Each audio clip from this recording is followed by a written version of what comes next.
The Book of Genesis. In the beginning, God created the heavens and the earth. Now the earth was formless and empty.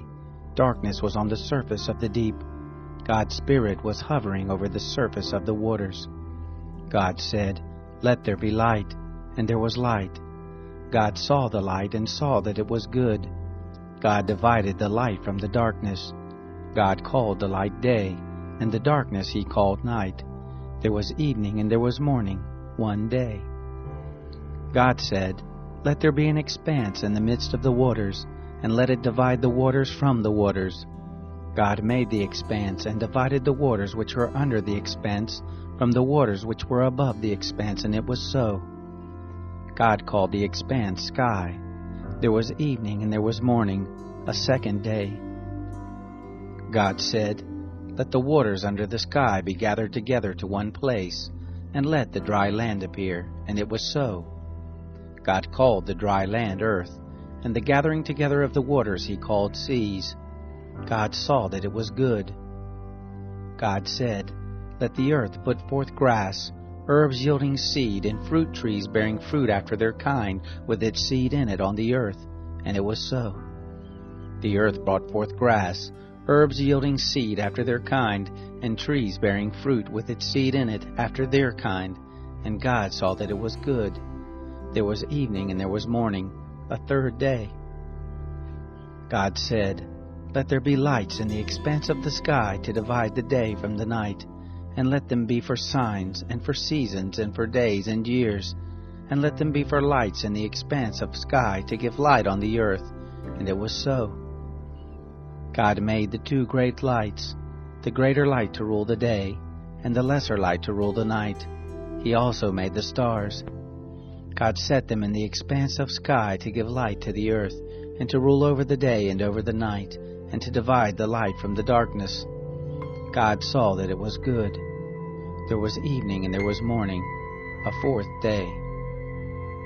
God said, "Let the waters swarm with swarms of living creatures, and let birds fly above the earth in the open expanse of sky." God created the large sea creatures, and every living creature that moves, with which the waters swarmed after their kind, and every winged bird after its kind. God saw that it was good.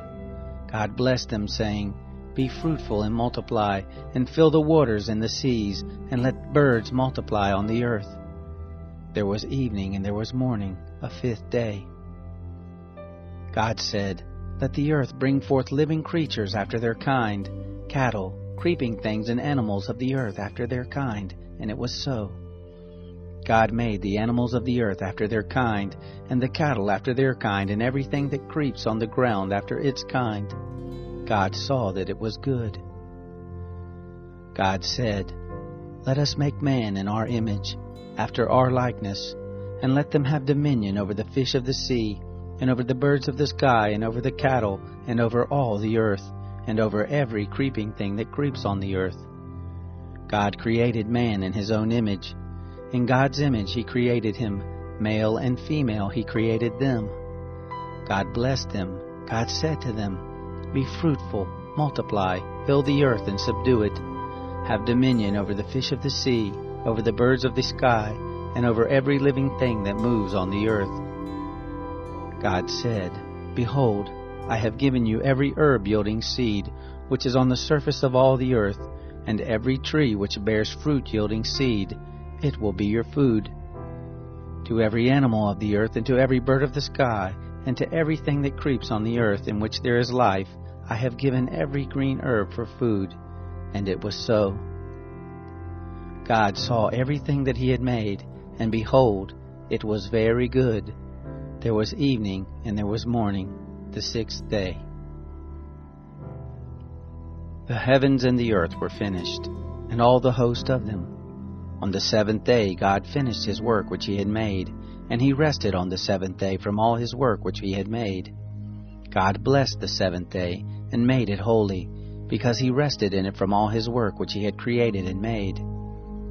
This is the history of the generations of the heavens and of the earth when they were created, in the day that the Lord God made earth and the heavens.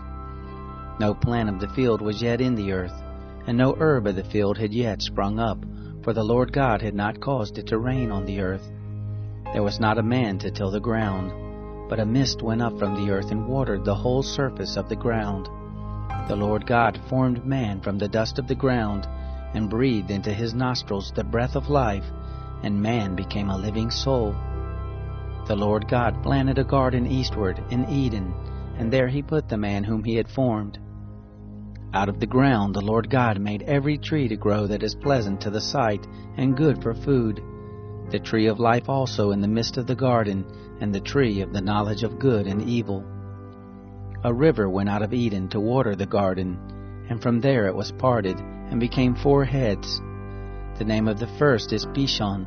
This is the one which flows through the whole land of Havilah, where there is gold, and the gold of that land is good. There is aromatic resin and the onyx stone. The name of the second river is Gihon, the same river that flows through the whole land of Cush. The name of the third river is Hiddekel. This is the one which flows in front of Assyria. The fourth river is the Euphrates. The Lord God took the man and put him into the Garden of Eden to dress it and to keep it. The Lord God commanded the man, saying, Of every tree of the garden you may freely eat, but of the tree of the knowledge of good and evil you shall not eat of it, for in the day that you eat of it you will surely die.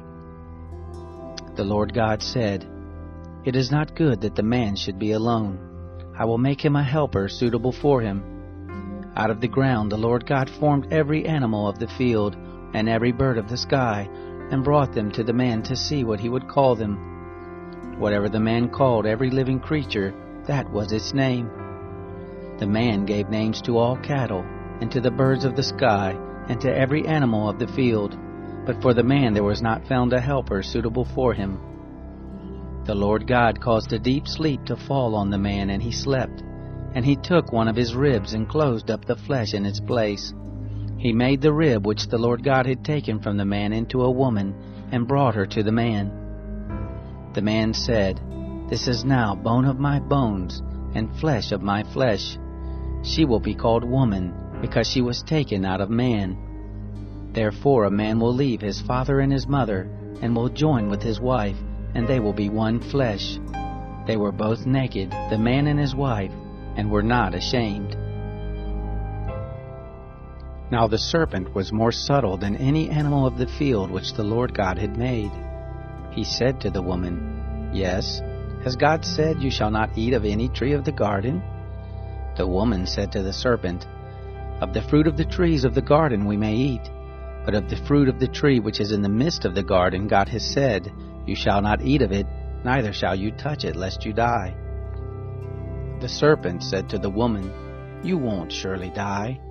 For God knows that in the day you eat it, your eyes will be opened, and you will be like God, knowing good and evil. When the woman saw that the tree was good for food, and that it was a delight to the eyes, and that the tree was to be desired to make one wise, she took of the fruit of it and ate. And she gave some to her husband with her, and he ate. Both of their eyes were opened, and they knew that they were naked. They sewed fig leaves together and made themselves aprons. They heard the voice of the Lord God walking in the garden in the cool of the day, and the man and his wife hid themselves from the presence of the Lord God among the trees of the garden. The Lord God called to the man and said to him, Where are you? The man said, I heard your voice in the garden, and I was afraid, because I was naked, and I hid myself. God said, Who told you that you were naked? Have you eaten from the tree that I commanded you not to eat from? The man said, The woman whom you gave to be with me, she gave me of the tree, and I ate. The Lord God said to the woman, What is this you have done? The woman said, The serpent deceived me, and I ate. The Lord God said to the serpent, Because you have done this, cursed are you above all cattle, and above every animal of the field. On your belly shall you go, and you shall eat dust all the days of your life. I will put enmity between you and the woman, and between your offspring and her offspring. He will bruise your head, and you will bruise his heel. To the woman he said, I will greatly multiply your pain in childbirth. In pain you will bring forth children.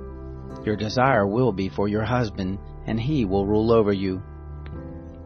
To Adam he said, "Because you have listened to your wife's voice, and have eaten of the tree of which I commanded you, saying, 'You shall not eat of it,' cursed is the ground for your sake. In toil you will eat of it all the days of your life. Thorns also and thistles will it bring forth to you, and you will eat the herb of the field. By the sweat of your face you will eat bread, until you return to the ground, for out of it you were taken. For you are dust, and to dust you shall return." The man called his wife Eve, because she was the mother of all living. The Lord God made coats of skins for Adam and for his wife, and clothed them. The Lord God said, "Behold, the man has become like one of us, knowing good and evil.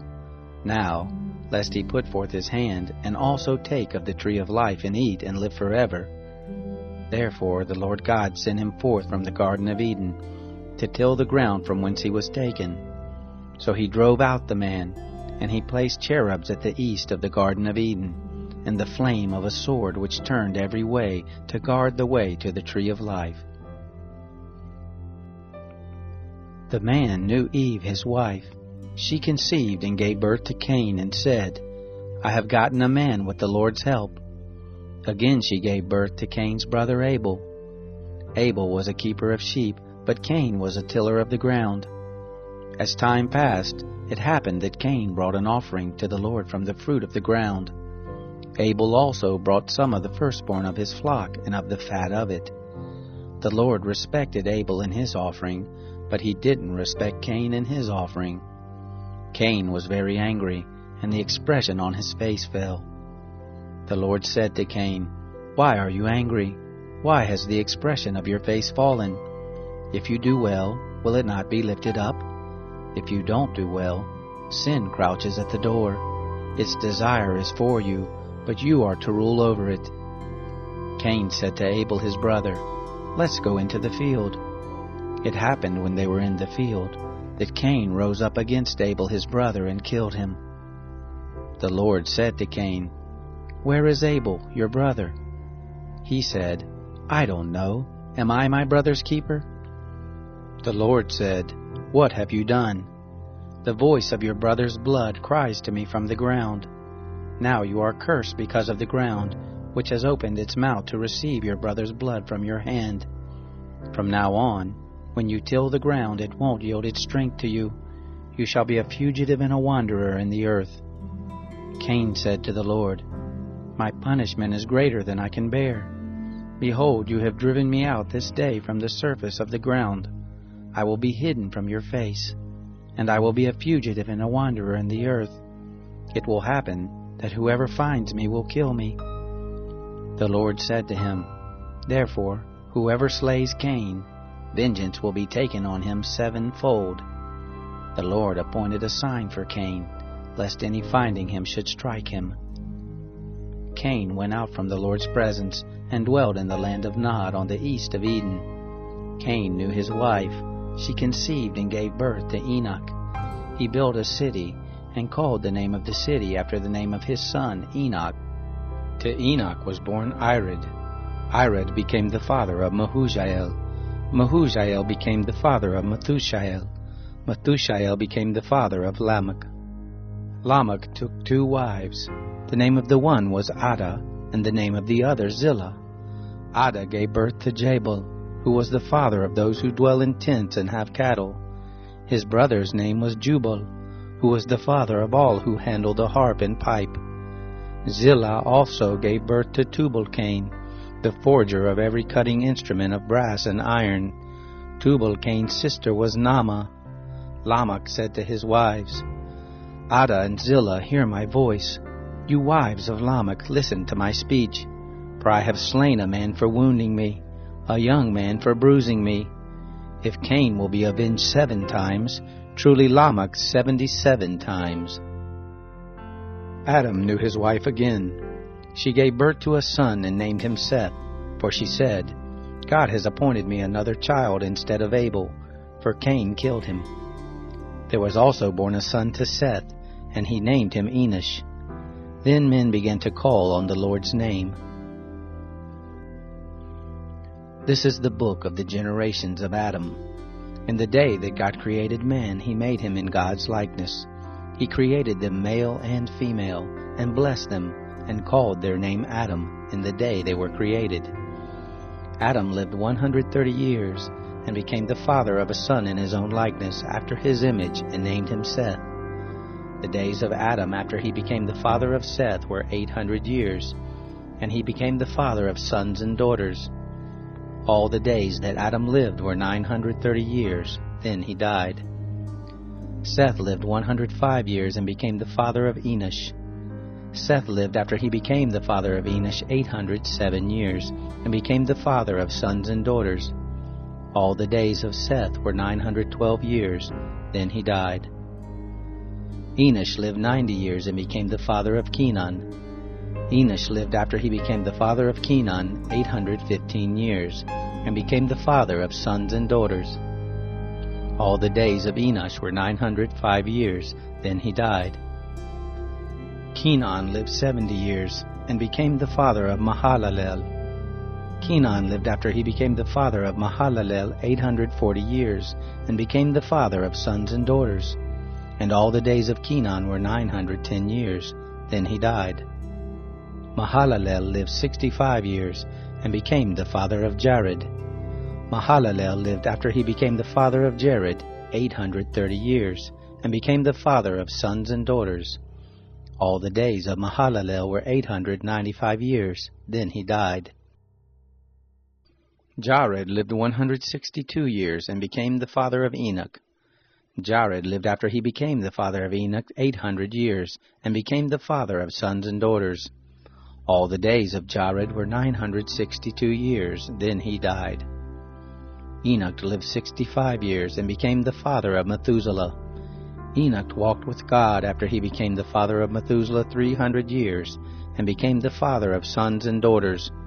All the days of Enoch were 365 years. Enoch walked with God, and he was not, for God took him. Methuselah lived 187 years, and became the father of Lamech. Methuselah lived after he became the father of Lamech 782 years, and became the father of sons and daughters. All the days of Methuselah were 969 years, then he died. Lamech lived 182 years, and became the father of a son, and he named him Noah, saying, "This same will comfort us in our work and in the toil of our hands, because of the ground which the Lord has cursed." Lamech lived after he became the father of Noah 595 years, and became the father of sons and daughters. All the days of Lamech were 777 years, then he died. Noah was 500 years old, and Noah became the father of Shem, Ham, and Japheth. It happened when men began to multiply on the surface of the ground, and daughters were born to them, that God's sons saw that men's daughters were beautiful, and they took for themselves wives of all that they chose. The Lord said, "My spirit will not strive with man forever, because he also is flesh, yet will his days be 120 years. The Nephilim were in the earth in those days, and also after that, when God's sons came to men's daughters. They bore children to them. The same were the mighty men who were of old, men of renown. The Lord saw that the wickedness of man was great in the earth, and that every imagination of the thoughts of his heart was only evil continually. The Lord was sorry that he had made man on the earth, and it grieved him in his heart. The Lord said, "I will destroy man whom I have created from the surface of the ground, man, along with animals, creeping things, and birds of the sky, for I am sorry that I have made them." But Noah found favor in the Lord's eyes. This is the history of the generations of Noah. Noah was a righteous man, blameless among the people of his time. Noah walked with God. Noah became the father of 3 sons, Shem, Ham, and Japheth. The earth was corrupt before God, and the earth was filled with violence. God saw the earth, and saw that it was corrupt, for all flesh had corrupted their way on the earth. God said to Noah, "The end of all flesh has come before me, for the earth is filled with violence through them. Behold, I will destroy them with the earth. Make an ark of gopher wood. You shall make rooms in the ark, and shall seal it inside and outside with pitch. This is how you shall make it. The length of the ark will be 300 cubits, the breadth of it 50 cubits, and the height of it 30 cubits. You shall make a roof in the ark, and to a cubit shall you finish it upward. You shall set the door of the ark in the side of it. You shall make it with lower, second, and third levels. I, even I, do bring the flood of waters on this earth to destroy all flesh having the breath of life from under the sky. Everything that is in the earth will die. But I will establish my covenant with you. You shall come into the ark, you, your sons, your wife, and your sons' wives with you. Of every living thing of all flesh, you shall bring 2 of every sort into the ark, to keep them alive with you. They shall be male and female. Of the birds after their kind, of the cattle after their kind, of every creeping thing of the ground after its kind, 2 of every sort shall come to you to keep them alive. Take with you of all food that is eaten, and gather it to you, and it will be food for you and for them. Thus Noah did, according to all that God commanded him, so he did. The Lord said to Noah, Come with all of your household into the ark, for I have seen your righteousness before me in this generation. You shall take 7 pairs of every clean animal with you, the male and his female. Of the animals that are not clean, take 2, the male and his female. Also of the birds of the sky, 7 and 7, male and female, to keep seed alive on the surface of all the earth. In 7 days I will cause it to rain on the earth for 40 days and 40 nights. Every living thing that I have made I will destroy from the surface of the ground. Noah did everything that the Lord commanded him. Noah was 600 years old when the flood of waters came on the earth. Noah went into the ark with his sons, his wife, and his sons' wives, because of the waters of the flood. Clean animals, animals that are not clean, birds, and everything that creeps on the ground, went by pairs to Noah into the ark, male and female, as God commanded Noah.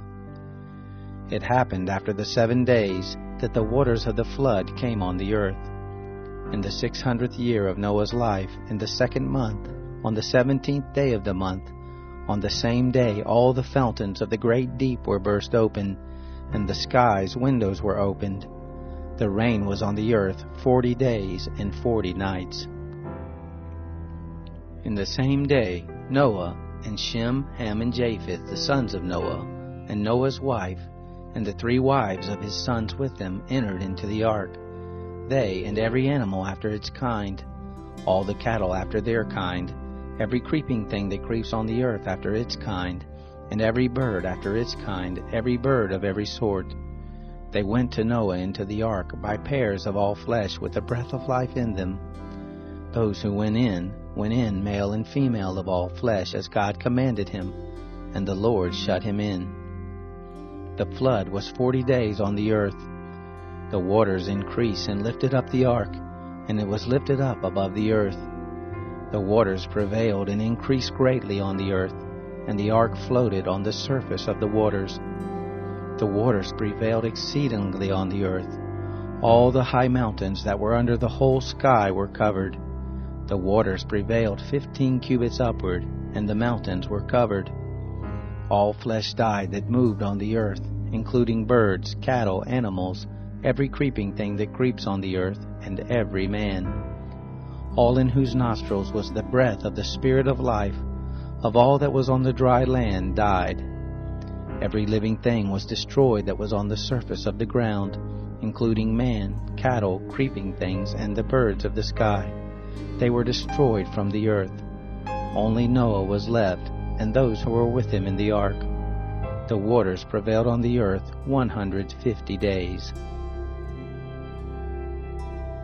God remembered Noah, all the animals, and all the cattle that were with him in the ark.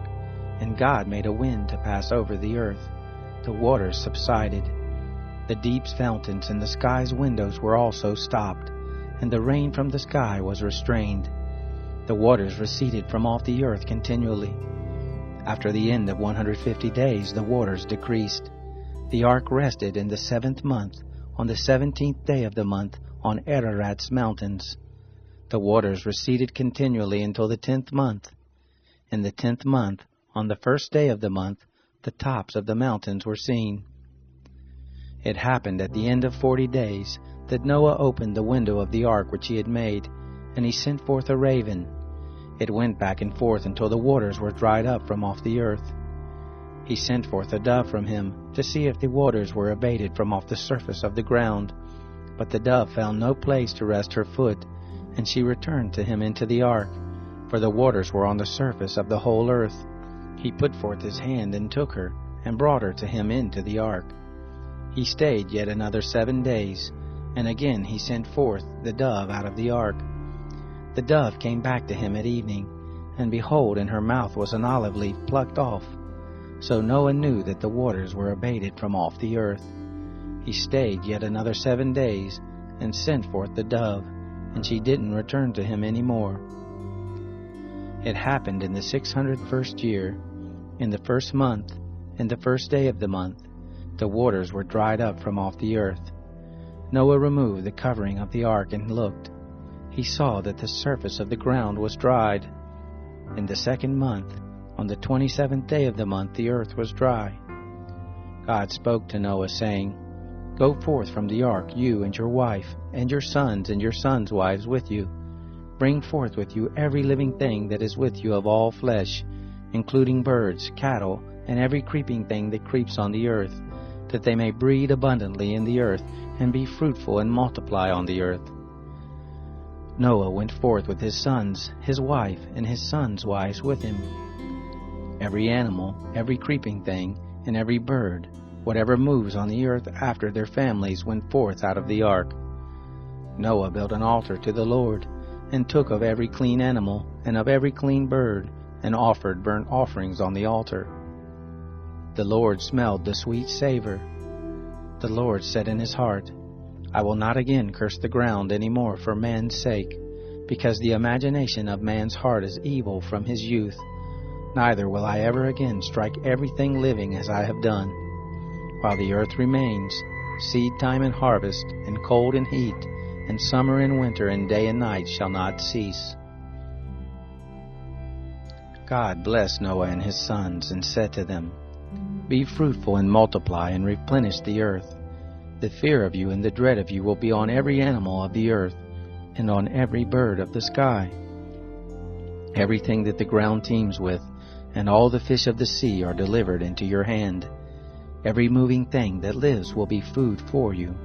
As the green herb, I have given everything to you. But flesh with the life of it, the blood of it, you shall not eat. I will surely require your blood of your lives. At the hand of every animal I will require it. At the hand of man, even at the hand of every man's brother, I will require the life of man. Whoever sheds man's blood, by man will his blood be shed, for in the image of God made he man. Be fruitful and multiply. Bring forth abundantly in the earth, and multiply in it. God spoke to Noah and to his sons with him, saying, As for me, behold, I establish my covenant with you, and with your offspring after you, and with every living creature that is with you, the birds, the cattle, and every animal of the earth with you. Of all that go out of the ark, even every animal of the earth, I will establish my covenant with you. Neither will all flesh be cut off any more by the waters of the flood, neither will there any more be a flood to destroy the earth. God said, This is the token of the covenant which I make between me and you, and every living creature that is with you, for perpetual generations. I set my rainbow in the cloud, and it will be for a sign of a covenant between me and the earth. It will happen, when I bring a cloud over the earth, that the rainbow will be seen in the cloud, and I will remember my covenant, which is between me and you, and every living creature of all flesh, and the waters will no more become a flood to destroy all flesh. The rainbow will be in the cloud. I will look at it, that I may remember the everlasting covenant between God and every living creature of all flesh that is on the earth. God said to Noah, This is the token of the covenant which I have established between me and all flesh that is on the earth. The sons of Noah who went forth from the ark were Shem, Ham, and Japheth. Ham is the father of Canaan. These three were the sons of Noah, and from these the whole earth was populated. Noah began to be a farmer and planted a vineyard. He drank of the wine and got drunk. He was uncovered within his tent. Ham, the father of Canaan, saw the nakedness of his father and told his two brothers outside. Shem and Japheth took a garment and laid it on both their shoulders, went in backwards, and covered the nakedness of their father. Their faces were backwards, and they didn't see their father's nakedness. Noah awoke from his wine and knew what his youngest son had done to him. He said, "Cursed be Canaan. A servant of servants will he be to his brothers." He said, "Blessed be the Lord, the God of Shem. Let Canaan be his servant." God enlarged Japheth. Let him dwell in the tents of Shem. Let Canaan be his servant. Noah lived 350 years after the flood. All the days of Noah were 950 years. Then he died. Now this is the history of the generations of the sons of Noah, and of Shem, Ham, and Japheth. Sons were born to them after the flood. The sons of Japheth: Gomer, Magog, Madai, Javan, Tubal, Meshech, and Tiras. The sons of Gomer: Ashkenaz, Riphath, and Togarmah. The sons of Javan: Elisha, Tarshish, Kittim, and Dodanim. Of these were the isles of the nations divided in their lands, everyone after his language, after their families, in their nations. The sons of Ham: Cush, Mizraim, Put, and Canaan. The sons of Cush: Seba, Havilah, Sabta, Rama, and Sabteka. The sons of Rama: Sheba and Dedan. Cush became the father of Nimrod. He began to be a mighty one in the earth. He was a mighty hunter before the Lord. Therefore it is said, like Nimrod, a mighty hunter before the Lord. The beginning of his kingdom was Babel, Erech, Akkad, and Calneh in the land of Shinar. Out of that land he went forth into Assyria and built Nineveh, Rehoboth, Ir, Kala, and Resen between Nineveh and Kala. The same is the great city. Mizraim became the father of Ludum, Anamim, Lehabim, and Naphtuhim, Pathrusim, Casluhim, which the Philistines descended from, and Caphtorim. Canaan became the father of Sidon, his firstborn, Heth, the Jebusite, the Amorite, the Girgashite, the Hivite, the Archite, the Sinite, the Arvadite, the Zemarite, and the Hamathite. Afterward the families of the Canaanites were spread abroad. The border of the Canaanites was from Sidon, as you go toward Gerar to Gaza, as you go toward Sodom, Gomorrah, Admah, and Zeboim to Lasha. These are the sons of Ham, after their families, after their languages, in their lands, in their nations. To Shem, the father of all the children of Eber, the elder brother of Japheth, to him also were born children. The sons of Shem: Elam, Asher, Arpachshad, Lud, and Aram. The sons of Aram: Uz, Hul, Gether, and Mash. Arpachshad became the father of Shelah. Shelah became the father of Eber. To Eber were born two sons. The name of the one was Peleg, for in his days was the earth divided. His brother's name was Joktan. Joktan became the father of Almodad, Sheleph, Hazmarpheth, Jerah, Hadoram, Usal, Dikla, Obal, Abimael, Sheba, Ophir, Havilah, and Jobab. All these were the sons of Joktan. Their dwelling was from Misha, as you go toward Sephar, the mountain of the east. These are the sons of Shem, after their families, after their languages, in their lands, after their nations. These are the families of the sons of Noah, after their generations in their nations. Of these were the nations divided in the earth after the flood. The whole earth was of one language and of one speech. It happened, as they traveled east, that they found a plain in the land of Shinar, and they lived there. They said one to another, Come, let's make brick and burn them thoroughly. They had brick for stone, and they used tar for mortar. They said, Come, let's build us a city and a tower, whose top reaches to the sky, and let's make us a name, lest we be scattered abroad on the surface of the whole earth. The Lord came down to see the city and the tower which the children of men built. The Lord said, Behold, they are one people, and they have all one language, and this is what they begin to do. Now nothing will be withheld from them which they intend to do. Come, let's go down, and there confuse their language, that they may not understand one another's speech. So the Lord scattered them abroad from there on the surface of all the earth. They stopped building the city. Therefore the name of it was called Babel, because the Lord confused the language of all the earth there. From there the Lord scattered them abroad on the surface of all the earth. This is the history of the generations of Shem. Shem was 100 years old, and became the father of Arpachshad 2 years after the flood. Shem lived after he became the father of Arpachshad 500 years, and became the father of sons and daughters. Arpachshad lived 35 years, and became the father of Shelah. Arpachshad lived after he became the father of Shelah 403 years, and became the father of sons and daughters. Shelah lived 30 years, and became the father of Eber. And Shelah lived after he became the father of Eber 403 years, and became the father of sons and daughters. Eber lived 34 years, and became the father of Peleg. Eber lived after he became the father of Peleg 430 years, and became the father of sons and daughters. Peleg lived 30 years, and became the father of Reu. Peleg lived after he became the father of Reu 209 years, and became the father of sons and daughters.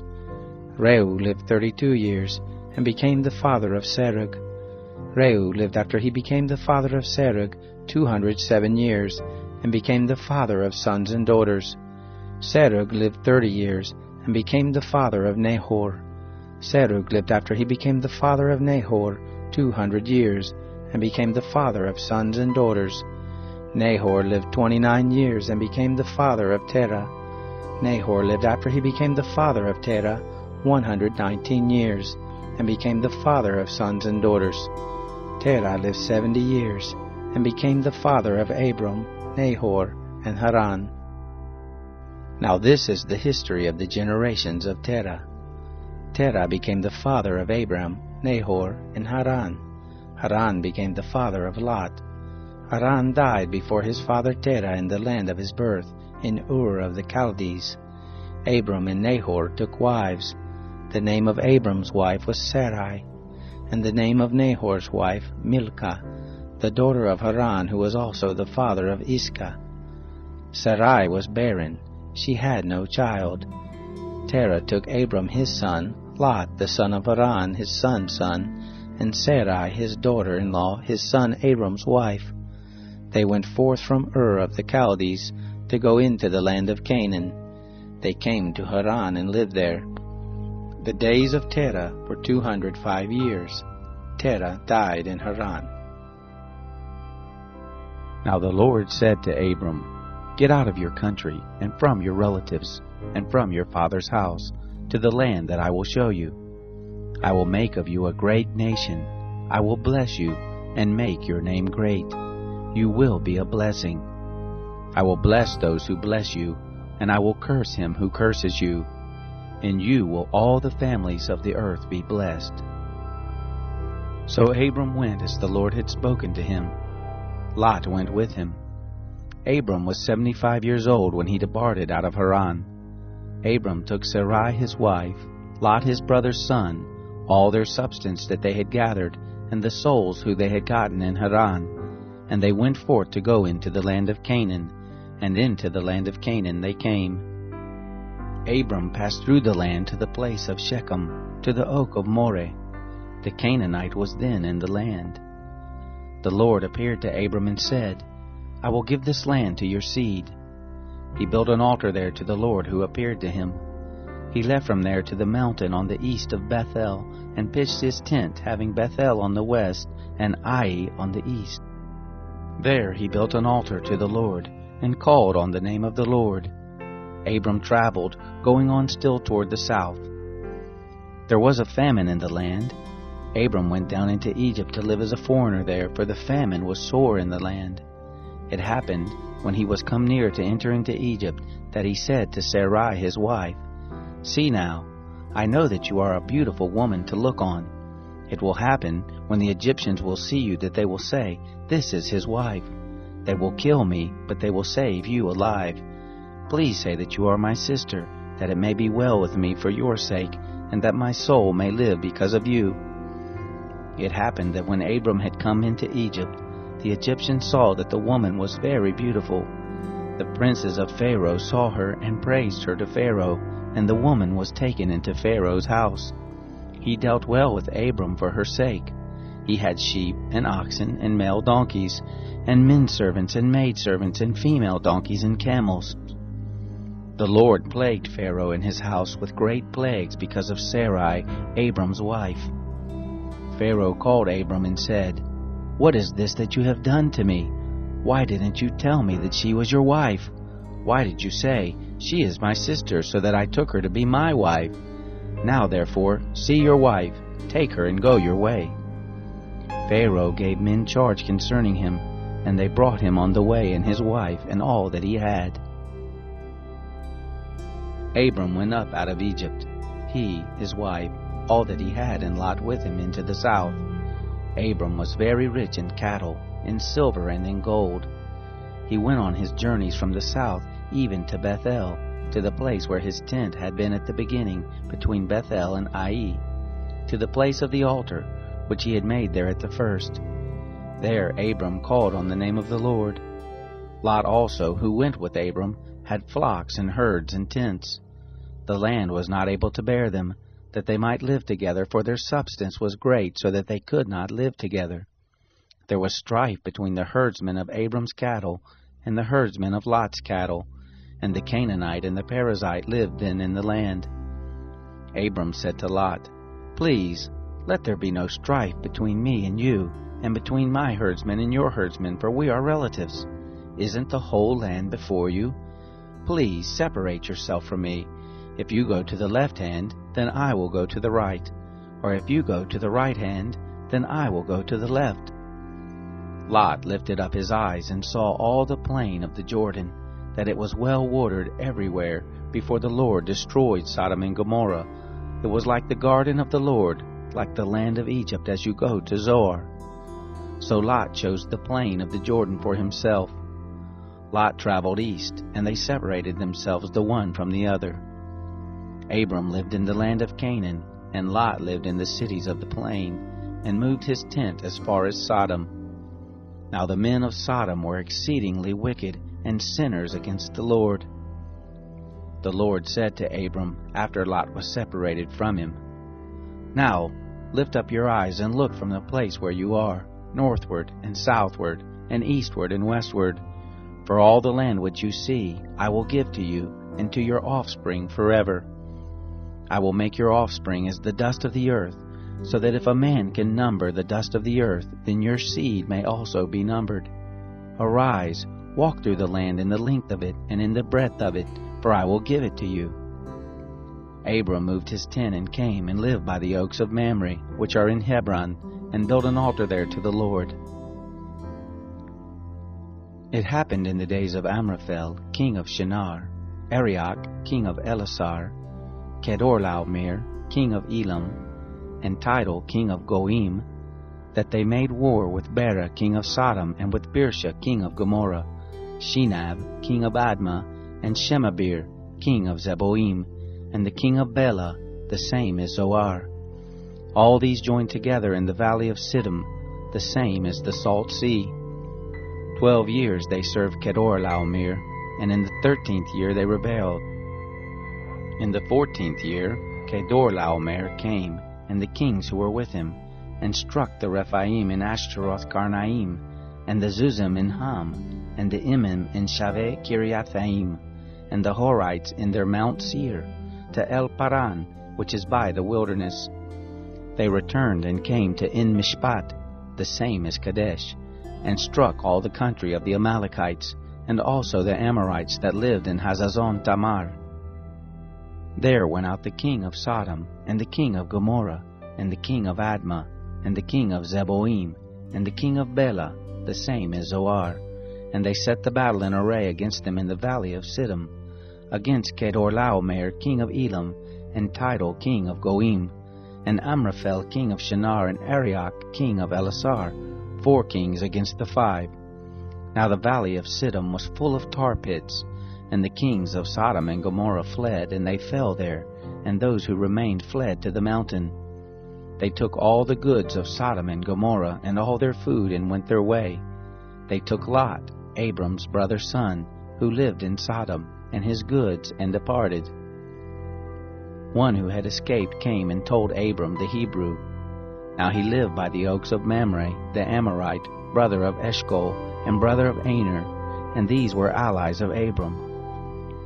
When Abram heard that his relative was taken captive, he led forth his trained men, born in his house, 318, and pursued as far as Dan. He divided himself against them by night, he and his servants, and struck them, and pursued them to Hobah, which is on the left hand of Damascus. He brought back all the goods, and also brought back his relative Lot and his goods, and the women also and the people. The king of Sodom went out to meet him, after his return from the slaughter of Kedorlaomer, and the kings who were with him, at the valley of Shaveh, the same is the king's valley. Melchizedek king of Salem brought forth bread and wine, and he was priest of God Most High.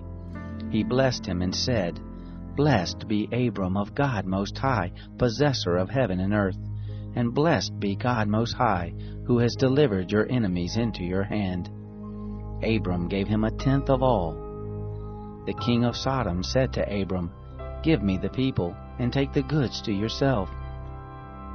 Abram said to the king of Sodom, I have lifted up my hands to the Lord God Almighty, possessor of heaven and earth, that I will not take a thread, nor a shoe latchet, nor anything that is yours, lest you should say, I have made Abram rich, except only that which the young men have eaten, and the portion of the men who went with me, Aner, Eshcol, and Mamre, let them take their portion. After these things the word of the Lord came to Abram in a vision, saying, Don't be afraid, Abram. I am your shield, your exceedingly great reward. Abram said, Lord God, what will you give me, seeing I go childless, and he who will inherit my estate is Eliezer of Damascus? Abram said, Behold, to me you have given no seed, and behold, one born in my house is my heir. Behold, the word of the Lord came to him, saying, This man will not be your heir, but he who will come forth out of your own body will be your heir. The Lord brought him outside and said, Look now toward the sky, and count the stars if you are able to count them. He said to Abram, So shall your seed be. He believed in the Lord, and he reckoned it to him for righteousness. He said to him, I am the Lord who brought you out of Ur of the Chaldees, to give you this land to inherit it. He said, Lord God, how will I know that I will inherit it? He said to him, Take me a heifer 3 years old, a female goat 3 years old, a ram 3 years old, a turtle dove, and a young pigeon. He took him all these and divided them in the middle, and laid each half opposite the other, but he didn't divide the birds.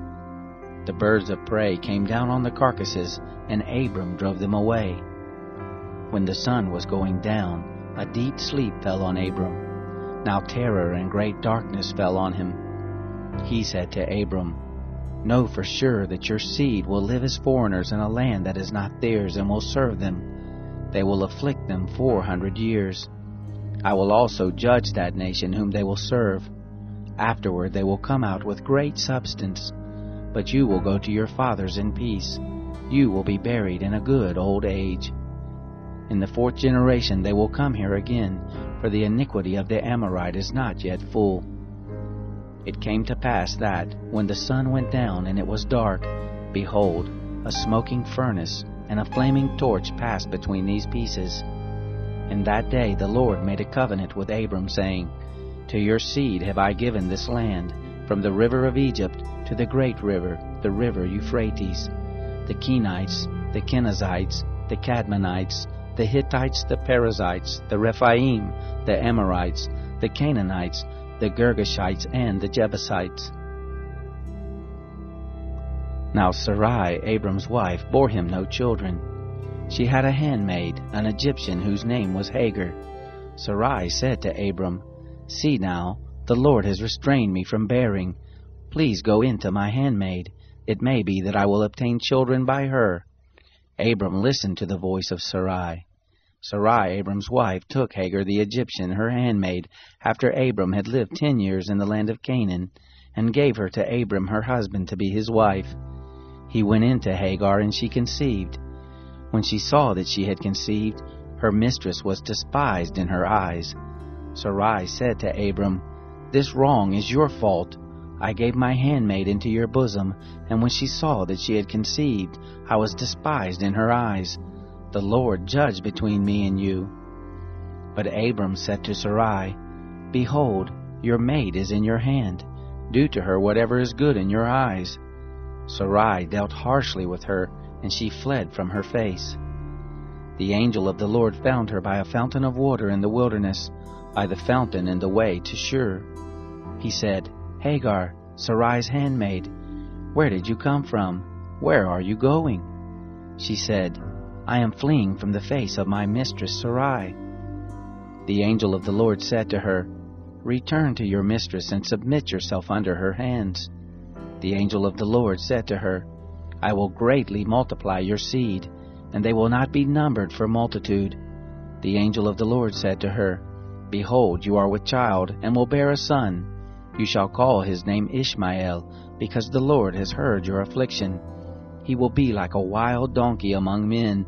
His hand will be against every man, and every man's hand against him. He will live opposite all of his brothers. She called the name of the Lord, who spoke to her, You are a God who sees. For she said, Have I even stayed alive after seeing him? Therefore the well was called Beer Lahairoi. Behold, it is between Kadesh and Bered. Hagar bore a son for Abram. Abram called the name of his son, whom Hagar bore, Ishmael. Abram was 86 years old when Hagar bore Ishmael to Abram. When Abram was 99 years old, the Lord appeared to Abram and said to him, I am God Almighty. Walk before me and be blameless. I will make my covenant between me and you, and will multiply you exceedingly. Abram fell on his face. God talked with him, saying, As for me, behold, my covenant is with you. You will be the father of a multitude of nations. Neither will your name any more be called Abram, but your name will be Abraham, for the father of a multitude of nations have I made you. I will make you exceeding fruitful, and I will make nations of you. Kings will come out of you. I will establish my covenant between me and you, and your seed after you throughout their generations, for an everlasting covenant, to be a God to you, and to your seed after you. I will give to you, and to your seed after you, the land where you are traveling, all the land of Canaan, for an everlasting possession. I will be their God. God said to Abraham, As for you, you will keep my covenant, you and your seed after you throughout their generations. This is my covenant which you shall keep between me and you and your seed after you.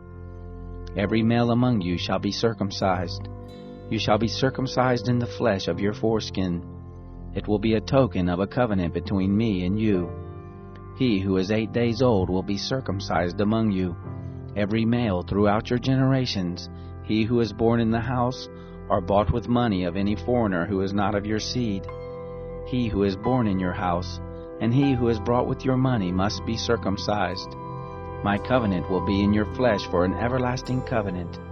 The uncircumcised male who is not circumcised in the flesh of his foreskin, that soul shall be cut off from his people. He has broken my covenant. God said to Abraham, As for Sarai your wife, you shall not call her name Sarai, but her name will be Sarah. I will bless her, and moreover I will give you a son by her. Yes, I will bless her, and she will be a mother of nations. kings of peoples will come from her." Then Abraham fell on his face and laughed, and said in his heart, "Will a child be born to him who is 100 years old? Will Sarah, who is 90 years old, give birth?" Abraham said to God, "Oh, that Ishmael might live before you." God said, "No, but Sarah your wife will bear you a son. You shall call his name Isaac. I will establish my covenant with him for an everlasting covenant for his seed after him. As for Ishmael, I have heard you. Behold, I have blessed him, and will make him fruitful, and will multiply him exceedingly. He will become the father of 12 princes, and I will make him a great nation. But my covenant I will establish with Isaac, whom Sarah will bear to you at this time next year."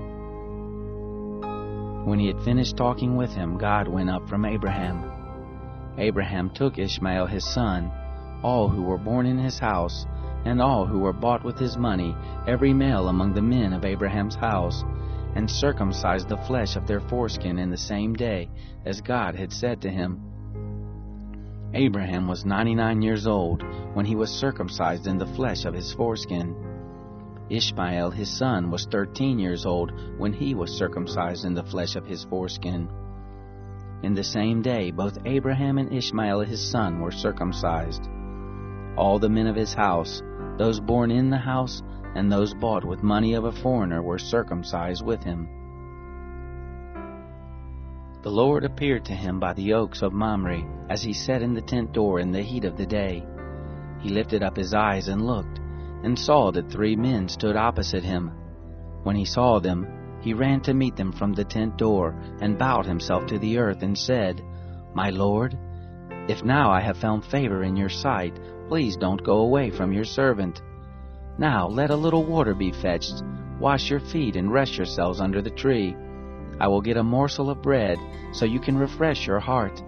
After that you may go your way, now that you have come to your servant." They said, "Very well, do as you have said." Abraham hurried into the tent to Sarah and said, "Quickly make ready 3 measures of fine meal, mix it and make cakes." Abraham ran to the herd and fetched a tender and good calf and gave it to the servant. He hurried to dress it. He took butter, milk, and the calf which he had dressed, and set it before them. He stood by them under the tree, and they ate.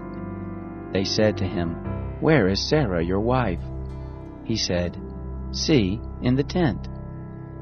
He said, "I will certainly return to you when the season comes round. Behold, Sarah your wife will have a son."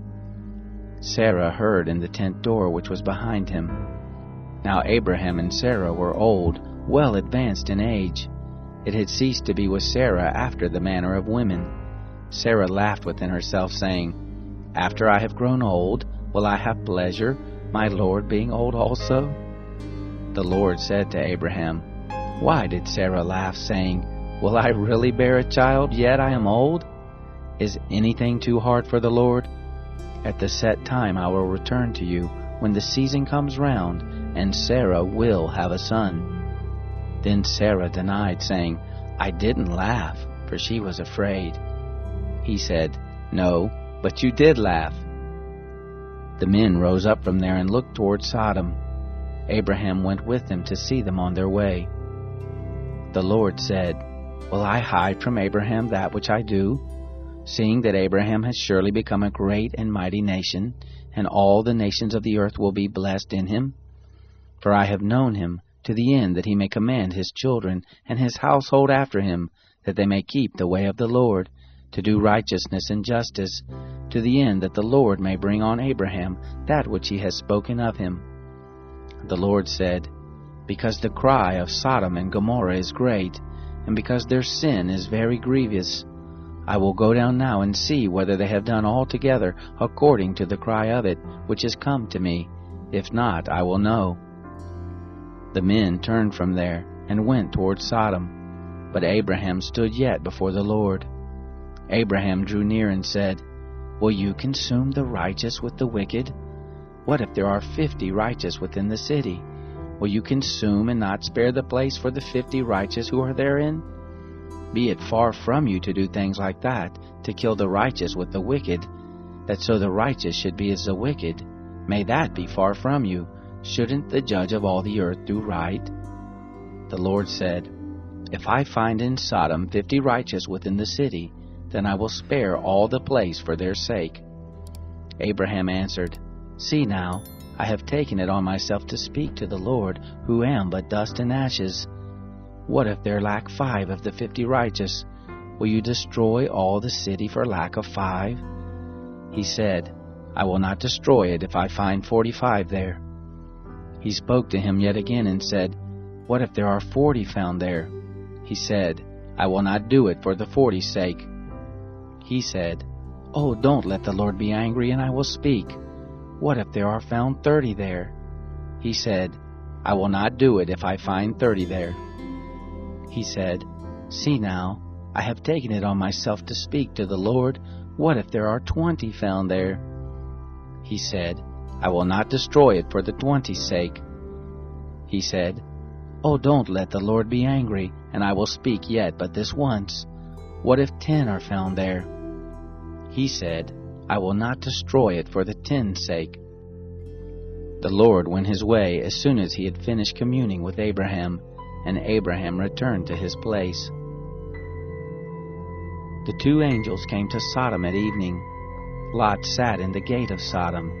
Lot saw them and rose up to meet them. He bowed himself with his face to the earth, and he said, "See now, my lords, please turn aside into your servant's house. Stay all night, wash your feet, and you will rise up early and go on your way." They said, "No, but we will stay in the streets all night." He urged them greatly, and they came in with him and entered into his house.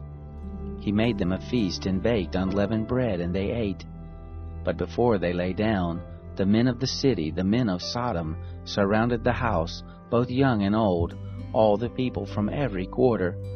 They called to Lot and said to him, "Where are the men who came in to you this night? Bring them out to us, that we may have sex with them." Lot went out to them to the door and shut the door after him. He said, "Please, my brothers, don't act so wickedly. See now, I have 2 virgin daughters. Please let me bring them out to you, and do you to them as is good in your eyes. Only don't do anything to these men, because they have come under the shadow of my roof." They said, "Stand back." They said, "This fellow came in to live as a foreigner, and he appoints himself a judge. Now we will deal worse with you than with them." They pressed hard on the man, even Lot, and drew near to break the door. But the men put forth their hand, and brought Lot into the house to them, and shut the door. They struck the men who were at the door of the house with blindness, both small and great, so that they wearied themselves to find the door. The men said to Lot, "Do you have anybody else here? Sons-in-law, your sons, your daughters, and whoever you have in the city, bring them out of the place, for we will destroy this place, because the cry of them is grown great before the Lord. The Lord has sent us to destroy it." Lot went out and spoke to his sons-in-law, who were pledged to marry his daughters, and said, "Get up, get out of this place, for the Lord will destroy the city." But he seemed to his sons-in-law to be joking. When the morning arose, then the angels hurried Lot, saying, "Arise, take your wife, and your 2 daughters who are here, lest you be consumed in the iniquity of the city." But he lingered, and the men laid hold on his hand, and on the hand of his wife, and on the hand of his 2 daughters, the Lord being merciful to him, and they took him out, and set him outside of the city. It came to pass, when they had taken them out, that he said, "Escape for your life. Don't look behind you, neither stay anywhere in the plain. Escape to the mountain, lest you be consumed." Lot said to them, "Oh, not so, my lord. See now, your servant has found favor in your sight, and you have magnified your loving kindness, which you have shown to me in saving my life. I can't escape to the mountain, lest evil overtake me and I die. See now, this city is near to flee to, and it is a little one. Oh, let me escape there. Isn't it a little one? And my soul will live." He said to him, "Behold, I have granted your request concerning this thing also, that I will not overthrow the city of which you have spoken. Hurry, escape there, for I can't do anything until you get there." Therefore the name of the city was called Zoar. The sun was risen on the earth when Lot came to Zoar. Then the Lord rained on Sodom and on Gomorrah sulfur and fire from the Lord out of the sky. He overthrew those cities, all the plain, all the inhabitants of the cities, and that which grew on the ground. But his wife looked back from behind him, and she became a pillar of salt. Abraham got up early in the morning to the place where he had stood before the Lord. He looked toward Sodom and Gomorrah, and toward all the land of the plain, and looked, and saw that the smoke of the land went up as the smoke of a furnace. It happened, when God destroyed the cities of the plain, that God remembered Abraham, and sent Lot out of the midst of the overthrow, when he overthrew the cities in which Lot lived. Lot went up out of Zoar, and lived in the mountain, and his 2 daughters with him, for he was afraid to live in Zoar. He lived in a cave with his 2 daughters. The firstborn said to the younger, Our father is old, and there is not a man in the earth to come into us after the manner of all the earth. Come, let's make our father drink wine, and we will lie with him, that we may preserve our father's seed. They made their father drink wine that night, and the firstborn went in and lay with her father. He didn't know when she lay down, nor when she arose. It came to pass on the next day that the firstborn said to the younger, Behold, I lay last night with my father. Let us make him drink wine again tonight. You go in and lie with him, that we may preserve our father's seed. They made their father drink wine that night also. The younger arose and lay with him. He didn't know when she lay down, nor when she arose. Thus both of Lot's daughters were with child by their father. The firstborn bore a son, and named him Moab. The same is the father of the Moabites to this day. The younger also bore a son, and called his name Ben-Ami. The same is the father of the children of Ammon to this day. Abraham traveled from there toward the land of the south, and lived between Kadesh and Shur. He lived as a foreigner in Gerar. Abraham said about Sarah his wife, She is my sister. Abimelech king of Gerar sent and took Sarah.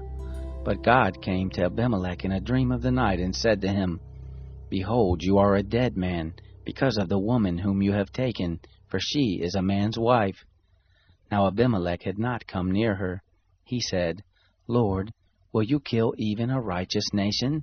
Didn't he tell me she is my sister? She, even she herself said, He is my brother. In the integrity of my heart and the innocence of my hands have I done this. God said to him in the dream, Yes, I know that in the integrity of your heart you have done this, and I also withheld you from sinning against me. Therefore I didn't allow you to touch her. Now therefore restore the man's wife, for he is a prophet, and he will pray for you, and you will live. If you don't restore her, know for sure that you will die, you and all who are yours.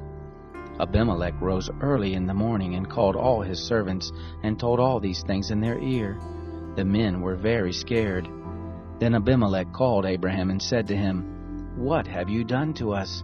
How have I sinned against you, that you have brought on me and on my kingdom a great sin? You have done deeds to me that ought not to be done. Abimelech said to Abraham, What did you see that you have done this thing? Abraham said, Because I thought, Surely the fear of God is not in this place.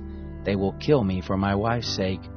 Moreover, she is indeed my sister, the daughter of my father, but not the daughter of my mother, and she became my wife. It happened, when God caused me to wander from my father's house, that I said to her, This is your kindness which you shall show to me. Everywhere that we go, say of me, He is my brother. Abimelech took sheep and oxen, men servants and women servants, and gave them to Abraham, and restored Sarah his wife to him. Abimelech said, Behold, my land is before you, dwell where it pleases you. To Sarah he said, Behold, I have given your brother 1,000 pieces of silver. Behold, it is for you a covering of the eyes to all that are with you. In front of all you are vindicated. Abraham prayed to God.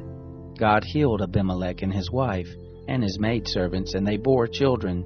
For the Lord had closed up tight all the wombs of the house of Abimelech, because of Sarah, Abraham's wife. The Lord visited Sarah as he had said, And the Lord did to Sarah as he had spoken. Sarah conceived, and bore Abraham a son in his old age, at the set time of which God had spoken to him. Abraham called his son who was born to him, whom Sarah bare to him, Isaac. Abraham circumcised his son Isaac when he was 8 days old, as God had commanded him. Abraham was 100 years old when his son Isaac was born to him. Sarah said, God has made me laugh. Everyone who hears will laugh with me. She said, Who would have said to Abraham that Sarah would nurse children? For I have borne him a son in his old age. The child grew and was weaned. Abraham made a great feast on the day that Isaac was weaned.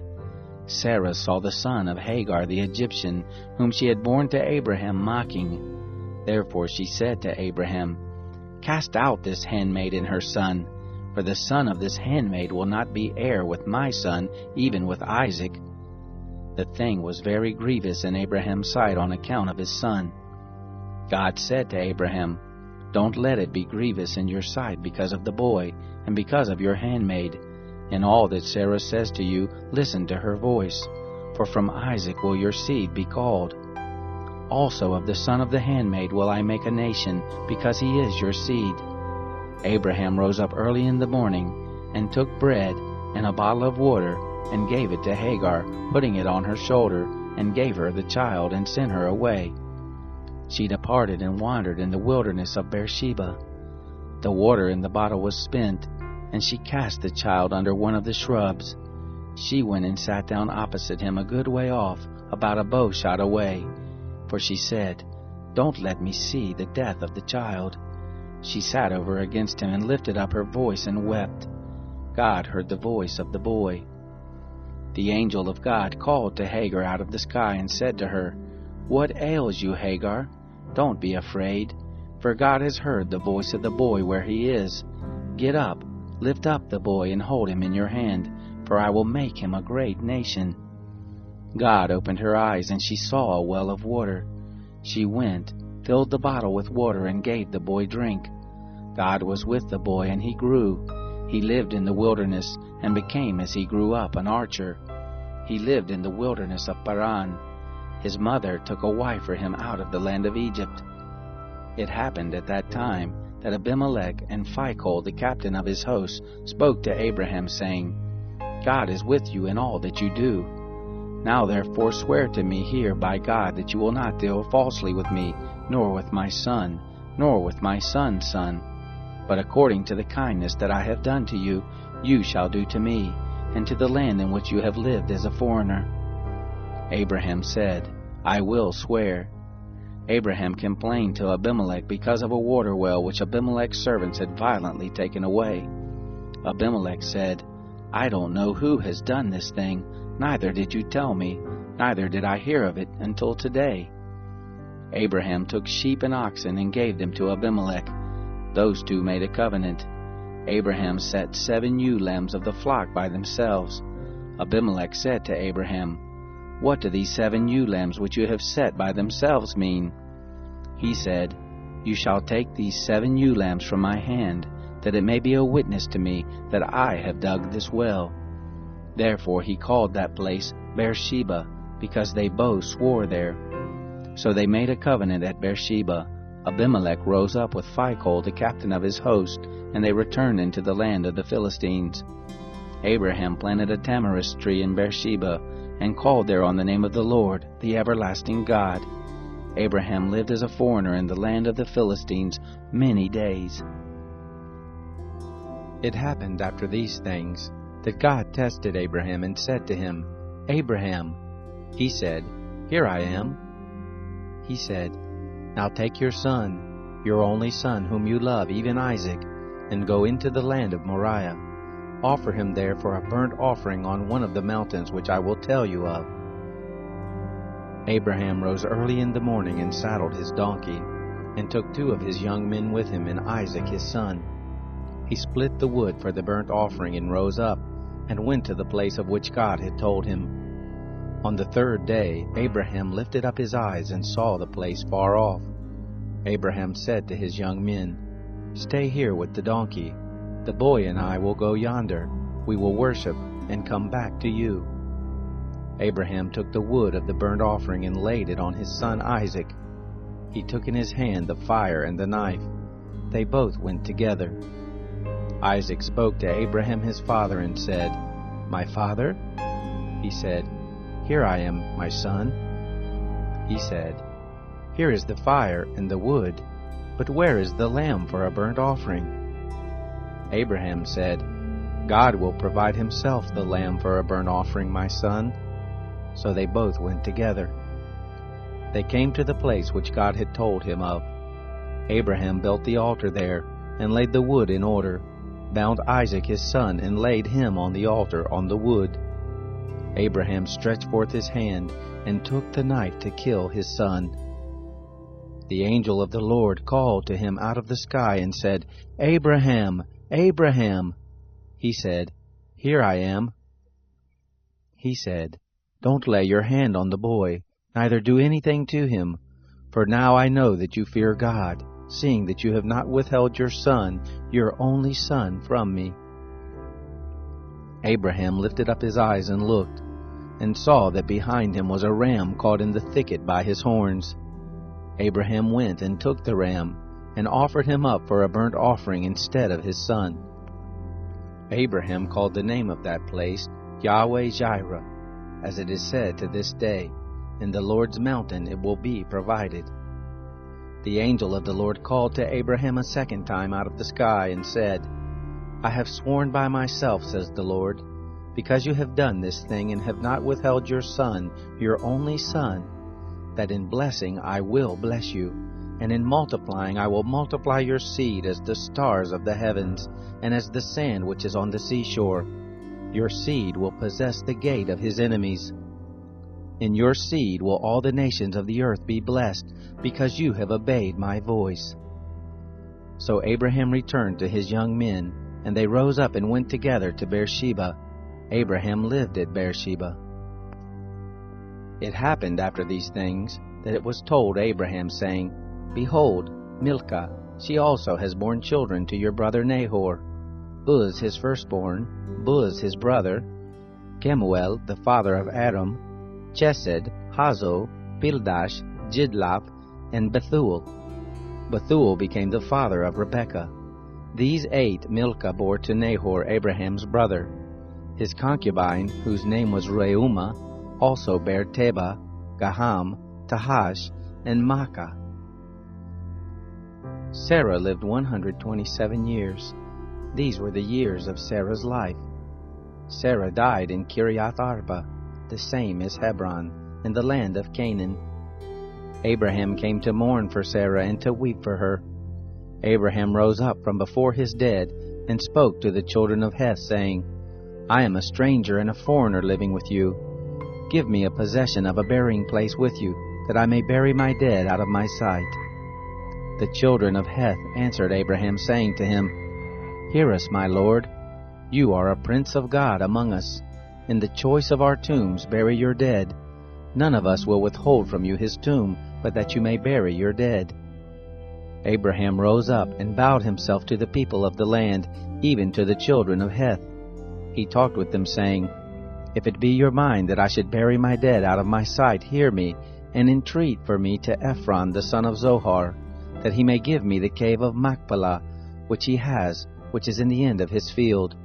For the full price let him give it to me in the midst of you for a possession of a burying place." Now Ephron was sitting in the midst of the children of Heth. Ephron the Hittite answered Abraham in the hearing of the children of Heth, even of all who went in at the gate of his city, saying, "No, my lord, hear me. I give you the field, and I give you the cave that is in it. In the presence of the children of my people I give it to you. Bury your dead." Abraham bowed himself down before the people of the land. He spoke to Ephron in the audience of the people of the land, saying, "But if you will, please hear me. I will give the price of the field. Take it from me, and I will bury my dead there." Ephron answered Abraham, saying to him, "My lord, listen to me. What is a piece of land worth 400 shekels of silver between me and you? Therefore bury your dead." Abraham listened to Ephron. Abraham weighed to Ephron the silver which he had named in the audience of the children of Heth, 400 shekels of silver, according to the current merchant standard. So the field of Ephron, which was in Machpelah, which was before Mamre, the field, the cave which was therein, and all the trees that were in the field, that were in all the border of it round about, were made sure to Abraham for a possession in the presence of the children of Heth, before all who went in at the gate of his city. After this, Abraham buried Sarah his wife in the cave of the field of Machpelah before Mamre, the same is Hebron, in the land of Canaan. The field and the cave that is therein were made sure to Abraham for a possession of a burying place by the children of Heth. Abraham was old and well stricken in age. The Lord had blessed Abraham in all things. Abraham said to his servant, the elder of his house who ruled over all that he had, Please put your hand under my thigh. I will make you swear by the Lord, the God of heaven and the God of the earth, that you shall not take a wife for my son of the daughters of the Canaanites among whom I live. But you shall go to my country and to my relatives, and take a wife for my son Isaac. The servant said to him, What if the woman isn't willing to follow me to this land? Must I bring your son again to the land you came from? Abraham said to him, Beware that you don't bring my son there again. The Lord, the God of heaven, who took me from my father's house and from the land of my birth, who spoke to me and who swore to me, saying, I will give this land to your seed. He will send his angel before you, and you shall take a wife for my son from there. If the woman isn't willing to follow you, then you shall be clear from this my oath. Only you shall not bring my son there again. The servant put his hand under the thigh of Abraham his master, and swore to him concerning this matter. The servant took 10 camels of his master's camels, and departed, having all goodly things of his master's in his hand. He arose and went to Mesopotamia, to the city of Nahor. He made the camels kneel down outside the city by the well of water at the time of evening, the time that women go out to draw water.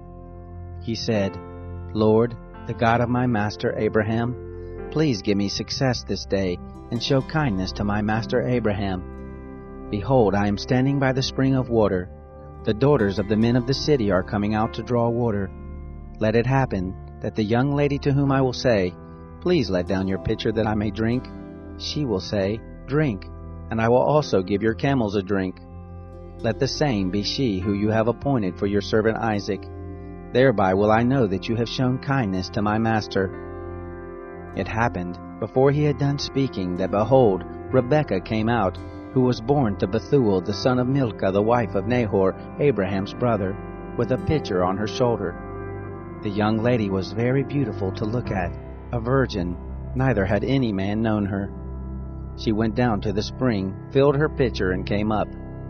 The servant ran to meet her and said, Please give me a drink, a little water from your pitcher.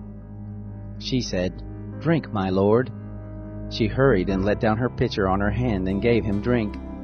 When she had done giving him drink, she said, I will also draw for your camels until they have done drinking. She hurried and emptied her pitcher into the trough, and ran again to the well to draw, and drew for all his camels. The man looked steadfastly at her, holding his peace, to know whether the Lord had made his journey prosperous or not.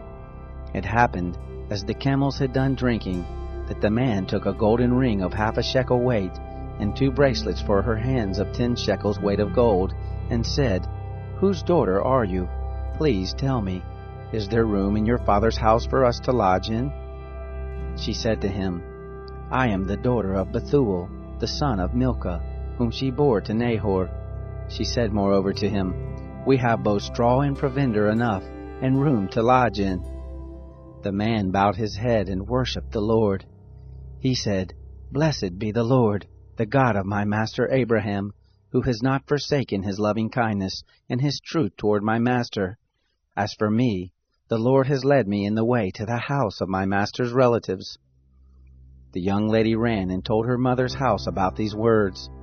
Rebekah had a brother, and his name was Laban. Laban ran out to the man, to the spring. It happened when he saw the ring and the bracelets on his sister's hands, and when he heard the words of Rebekah his sister, saying, This is what the man said to me, that he came to the man. Behold, he was standing by the camels at the spring. He said, "Come in, you blessed of the Lord. Why do you stand outside? For I have prepared the house and room for the camels." The man came into the house, and he unloaded the camels. He gave straw and provender for the camels, and water to wash his feet, and the feet of the men who were with him. Food was set before him to eat, but he said, "I will not eat until I have told my message." He said, "Speak on." He said, "I am Abraham's servant. The Lord has blessed my master greatly. He has become great. He has given him flocks and herds, silver and gold, men servants and maidservants, and camels and donkeys. Sarah, my master's wife, bore a son to my master when she was old. He has given all that he has to him. My master made me swear, saying, 'You shall not take a wife for my son of the daughters of the Canaanites, in whose land I live, but you shall go to my father's house and to my relatives, and take a wife for my son.' I said to my master, 'What if the woman will not follow me?' He said to me, 'The Lord, before whom I walk, will send his angel with you, and prosper your way. You shall take a wife for my son of my relatives, and of my father's house. Then will you be clear from my oath when you come to my relatives. If they don't give her to you, you shall be clear from my oath.' I came this day to the spring, and said, 'Lord, the God of my master Abraham, if you now do prosper my way which I go, behold, I am standing by the spring of water. Let it happen that the maiden who comes forth to draw, to whom I will say, Give me, I pray you, a little water from your pitcher to drink, she will tell me, Drink, and I also will draw for your camels. Let the same be the woman whom the Lord has appointed for my master's son.' Before I had done speaking in my heart, behold, Rebekah came forth with her pitcher on her shoulder. She went down to the spring and drew. I said to her, 'Please let me drink.' She hurried and let down her pitcher from her shoulder and said, 'Drink, and I will also give your camels a drink.' So I drank, and she made the camels drink also. I asked her and said, 'Whose daughter are you?' She said, 'The daughter of Bethuel, Nahor's son, whom Milcah bare to him.' I put the ring on her nose, and the bracelets on her hands. I bowed my head and worshipped the Lord, and blessed the Lord, the God of my master Abraham, who had led me in the right way, to take my master's brother's daughter for his son. Now if you will deal kindly and truly with my master, tell me. If not, tell me, that I may turn to the right hand or to the left." Then Laban and Bethuel answered, "The thing proceeds from the Lord. We can't speak to you bad or good. Behold, Rebekah is before you. Take her and go, and let her be your master's son's wife, as the Lord has spoken." It happened that when Abraham's servant heard their words, he bowed himself down to the earth to the Lord. The servant brought forth jewels of silver and jewels of gold and clothing, and gave them to Rebekah. He gave also to her brother and to her mother precious things. They ate and drank, he and the men who were with him, and stayed all night. They rose up in the morning, and he said, "Send me away to my master." Her brother and her mother said, "Let the young lady stay with us a few days, at least 10. After that she will go." He said to them, "Don't hinder me, seeing the Lord has prospered my way. Send me away, that I may go to my master." They said, "We will call the young lady and ask her." They called Rebekah and said to her, "Will you go with this man?" She said, "I will go." They sent away Rebekah their sister with her nurse, Abraham's servant, and his men. They blessed Rebekah and said to her, "Our sister, may you be the mother of thousands, of 10,000s, and let your seed possess the gate of those who hate them." Rebekah arose with her ladies. They rode on the camels and followed the man. The servant took Rebekah and went his way. Isaac came from the way of Beer Lahai-roi, for he lived in the land of the south. Isaac went out to meditate in the field at the evening. He lifted up his eyes and saw, and behold, there were camels coming. Rebekah lifted up her eyes, and when she saw Isaac, she dismounted from the camel. She said to the servant, "Who is the man who is walking in the field to meet us?" The servant said, "It is my master." She took her veil and covered herself. The servant told Isaac all the things he had done. Isaac brought her into his mother Sarah's tent and took Rebekah, and she became his wife. He loved her. Isaac was comforted after his mother's death. Abraham took another wife, and her name was Keturah. She bore him Zimran, Jokshan, Medan, Midian, Ishbak, and Shua. Jokshan became the father of Sheba and Dedan. The sons of Dedan were Asherim, Letishim, and Leumim. The sons of Midian, Ephah, Epher, Anak, Abida, and Eldaah. All these were the children of Keturah. Abraham gave all that he had to Isaac, but to the sons of the concubines who Abraham had, Abraham gave gifts. He sent them away from Isaac his son while he yet lived, eastward to the east country. These are the days of the years of Abraham's life which he lived, 175 years. Abraham gave up the spirit and died in a good old age, an old man and full of years, and was gathered to his people. Isaac and Ishmael his sons buried him in the cave of Machpelah, in the field of Ephron, the son of Zohar the Hittite, which is before Mamre, the field which Abraham purchased of the children of Heth. There was Abraham buried with Sarah his wife. It happened after the death of Abraham that God blessed Isaac his son. Isaac lived by Beer Lahai Roi. Now this is the history of the generations of Ishmael, Abraham's son, whom Hagar the Egyptian, Sarah's handmaid, bore to Abraham. These are the names of the sons of Ishmael by their names, according to the order of their birth. The firstborn of Ishmael, Nebaioth, then Kedar, Adbeel, Mibsam, Mishma, Duma, Massa, Hadad, Tema, Jetur, Naphish, and Kedemah. These are the sons of Ishmael, and these are their names, by their villages and by their encampments, 12 princes according to their nations. These are the years of the life of Ishmael, 137 years. He gave up the spirit and died, and was gathered to his people. They lived from Havilah to Shur, that is before Egypt, as you go toward Assyria. He lived opposite all his relatives. This is the history of the generations of Isaac, Abraham's son. Abraham became the father of Isaac. Isaac was 40 years old when he took Rebekah, the daughter of Bethuel the Syrian of Padan Aram, the sister of Laban the Syrian, to be his wife. Isaac entreated the Lord for his wife, because she was barren. The Lord was entreated by him, and Rebekah his wife conceived. The children struggled together within her. She said, "If it be so, why do I live?" She went to inquire of the Lord. The Lord said to her, "2 nations are in your womb. 2 peoples will be separated from your body. The one people will be stronger than the other people. The elder will serve the younger." When her days to be delivered were fulfilled, behold, there were twins in her womb. The first came out red all over like a hairy garment. They named him Esau. After that his brother came out, and his hand had hold on Esau's heel. He was named Jacob. Isaac was 60 years old when she bore them. The boys grew. Esau was a skillful hunter, a man of the field. Jacob was a quiet man living in tents. Now Isaac loved Esau, because he ate his venison. Rebekah loved Jacob. Jacob boiled stew. Esau came in from the field, and he was famished. Esau said to Jacob, "Please feed me with that same red stew, for I am famished." Therefore his name was called Edom. Jacob said, "First, sell me your birthright." Esau said, "Behold, I am about to die. What good is the birthright to me?" Jacob said, "Swear to me first." He swore to him. He sold his birthright to Jacob. Jacob gave Esau bread and stew of lentils. He ate and drank, rose up, and went his way. So Esau despised his birthright.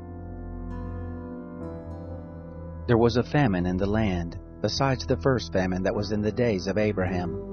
Isaac went to Abimelech, king of the Philistines, to Gerar. The Lord appeared to him and said, "Don't go down into Egypt. Dwell in the land which I will tell you of. Sojourn in this land, and I will be with you, and will bless you. For to you and to your seed I will give all these lands, and I will establish the oath which I swore to Abraham your father. I will multiply your seed as the stars of the sky, and will give to your seed all these lands.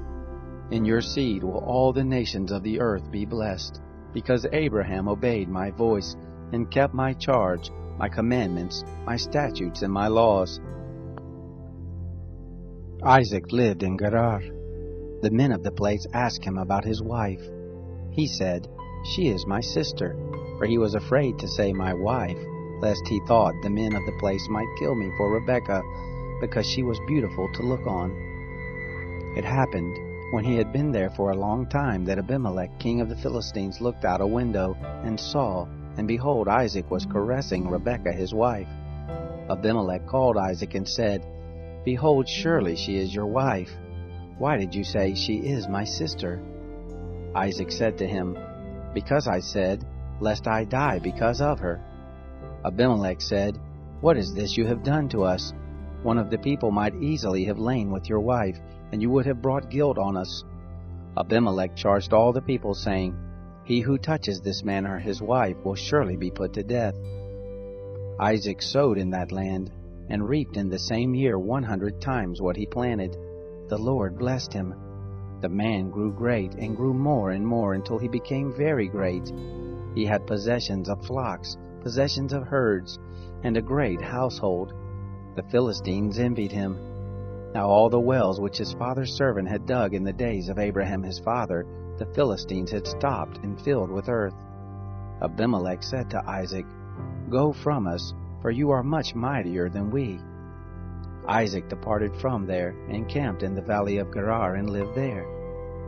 Isaac dug again the wells of water, which they had dug in the days of Abraham his father, for the Philistines had stopped them after the death of Abraham. He called their names after the names by which his father had called them. Isaac's servants dug in the valley, and found there a well of springing water. The herdsmen of Gerar argued with Isaac's herdmen, saying, "The water is ours." He called the name of the well Esek, because they contended with him. They dug another well, and they argued over that also. He called the name of it Sitnah. He left that place and dug another well. They didn't argue over that one. He called it Rehoboth. He said, "For now the Lord has made room for us, and we will be fruitful in the land." He went up from there to Beersheba. The Lord appeared to him the same night and said, "I am the God of Abraham your father. Don't be afraid, for I am with you, and will bless you, and multiply your seed for my servant Abraham's sake." He built an altar there, and called on the name of the Lord, and pitched his tent there. There Isaac's servants dug a well. Then Abimelech went to him from Gerar, and Ahuzah his friend, and Phicol the captain of his host. Isaac said to them, "Why have you come to me, since you hate me, and have sent me away from you?" They said, "We saw plainly that the Lord was with you." We said, "Let there now be an oath between us, even between us and you, and let us make a covenant with you, that you will do us no harm, as we have not touched you, and as we have done to you nothing but good, and have sent you away in peace. You are now the blessed of the Lord." He made them a feast, and they ate and drank. They rose up sometime in the morning, and swore to one another. Isaac sent them away, and they departed from him in peace. It happened the same day that Isaac's servants came, and told him concerning the well which they had dug, and said to him, "We have found water." He called it Sheba. Therefore the name of the city is Beersheba to this day. When Esau was 40 years old, he took as wife Judith, the daughter of Beeri the Hittite, and Basemath, the daughter of Elon the Hittite. They grieved Isaac and Rebekah's spirits. It happened that when Isaac was old and his eyes were dim, so that he could not see, he called Esau his elder son and said to him, "My son?" He said to him, "Here I am." He said, "See now, I am old. I don't know the day of my death. Now therefore please take your weapons, your quiver and your bow, and go out to the field and take me venison. Make me savory food such as I love, and bring it to me, that I may eat, and that my soul may bless you before I die." Rebekah heard when Isaac spoke to Esau his son. Esau went to the field to hunt for venison and to bring it. Rebekah spoke to Jacob her son, saying, "Behold, I heard your father speak to Esau your brother, saying, 'Bring me venison, and make me savory food that I may eat, and bless you before the Lord before my death.' Now therefore, my son, obey my voice according to that which I command you. Go now to the flock, and get me from there 2 good kids of the goats. I will make them savory food for your father, such as he loves. You shall bring it to your father that he may eat, so that he may bless you before his death." Jacob said to Rebekah his mother, "Behold, Esau my brother is a hairy man, and I am a smooth man. What if my father touches me? I will seem to him as a deceiver, and I would bring a curse on myself and not a blessing." His mother said to him, "Let your curse be on me, my son. Only obey my voice and go get them for me." He went and got them, and brought them to his mother. His mother made savory food such as his father loved. Rebekah took the good clothes of Esau, her elder son, which were with her in the house, and put them on Jacob, her younger son. She put the skins of the kids of the goats on his hands and on the smooth of his neck. She gave the savory food and the bread which she had prepared into the hand of her son Jacob. He came to his father and said, "My father?" He said, "Here I am. Who are you, my son?" Jacob said to his father, "I am Esau, your firstborn. I have done what you asked me to do. Please arise, sit, and eat of my venison, that your soul may bless me." Isaac said to his son, "How is it that you found it so quickly, my son?" He said, "Because the Lord your God gave me success." Isaac said to Jacob, "Please come near, that I may feel you, my son, whether you are really my son Esau or not." Jacob went near to Isaac his father. He felt him and said, "The voice is Jacob's voice, but the hands are the hands of Esau." He didn't recognize him because his hands were hairy like his brother Esau's hands. So he blessed him. He said, "Are you really my son Esau?" He said, "I am." He said, "Bring it near to me, and I will eat of my son's venison, that my soul may bless you." He brought it near to him, and he ate. He brought him wine, and he drank. His father Isaac said to him, "Come near now and kiss me, my son." He came near and kissed him. He smelled the smell of his clothing and blessed him and said, "Behold, the smell of my son is as the smell of a field which the Lord has blessed. God give you of the dew of the sky, of the fatness of the earth, and plenty of grain and new wine. Let peoples serve you, nations bow down to you. Be lord over your brothers. Let your mother's sons bow down to you. Cursed be everyone who curses you. Blessed be everyone who blesses you." It happened as soon as Isaac had made an end of blessing Jacob, and Jacob had just gone out from the presence of Isaac his father, that Esau his brother came in from his hunting.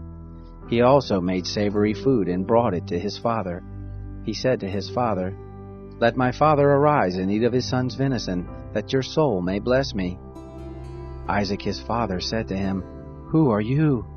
He said, "I am your son, your firstborn Esau." Isaac trembled violently and said, "Who then is he who has taken venison and brought it to me, and I have eaten all of it before you came, and have blessed him? Yes, he will be blessed." When Esau heard the words of his father, he cried with an exceeding great and bitter cry, and said to his father, "Bless me, even me also, my father." He said, "Your brother came with deceit, and has taken away your blessing." He said, "Isn't he rightly named Jacob? For he has supplanted me these 2 times. He took away my birthright. See, now he has taken away my blessing." He said, "Haven't you reserved a blessing for me?" Isaac answered Esau, "Behold, I have made him your lord, and all his brothers I have given to him for servants. With grain and new wine have I sustained him. What then will I do for you, my son?" Esau said to his father, "Have you but one blessing, my father? Bless me, even me also, my father." Esau lifted up his voice and wept.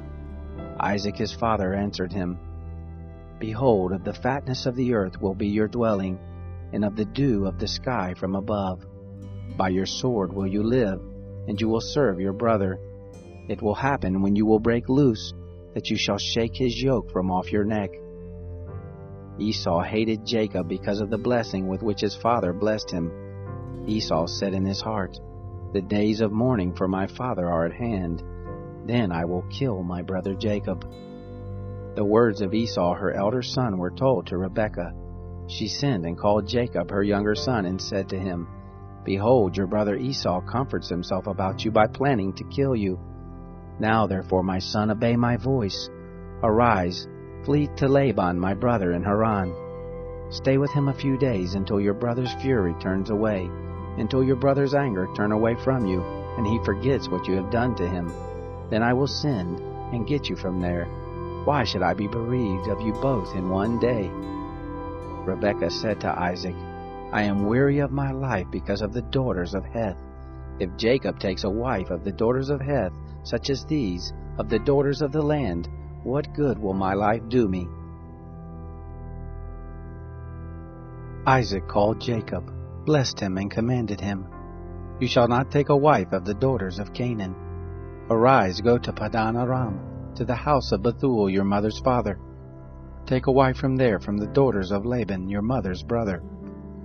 May God Almighty bless you, and make you fruitful and multiply you, that you may be a company of peoples, and give you the blessing of Abraham, to you and to your seed with you, that you may inherit the land where you travel, which God gave to Abraham." Isaac sent Jacob away. He went to Padan Aram and to Laban, the son of Bethuel the Syrian, Rebekah's brother, Jacob's and Esau's mother. Now Esau saw that Isaac had blessed Jacob and sent him away to Padan Aram to take him a wife from there, and that as he blessed him he gave him a charge, saying, "You shall not take a wife of the daughters of Canaan." And that Jacob obeyed his father and his mother, and was gone to Padan Aram. Esau saw that the daughters of Canaan didn't please Isaac his father. Esau went to Ishmael, and took, besides the wives that he had, Mahalath the daughter of Ishmael, Abraham's son, the sister of Nebaioth, to be his wife. Jacob went out from Beersheba, and went toward Haran.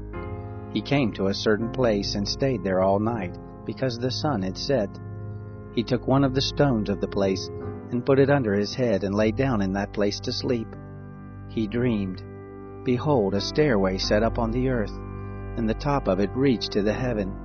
Behold, the angels of God ascending and descending on it.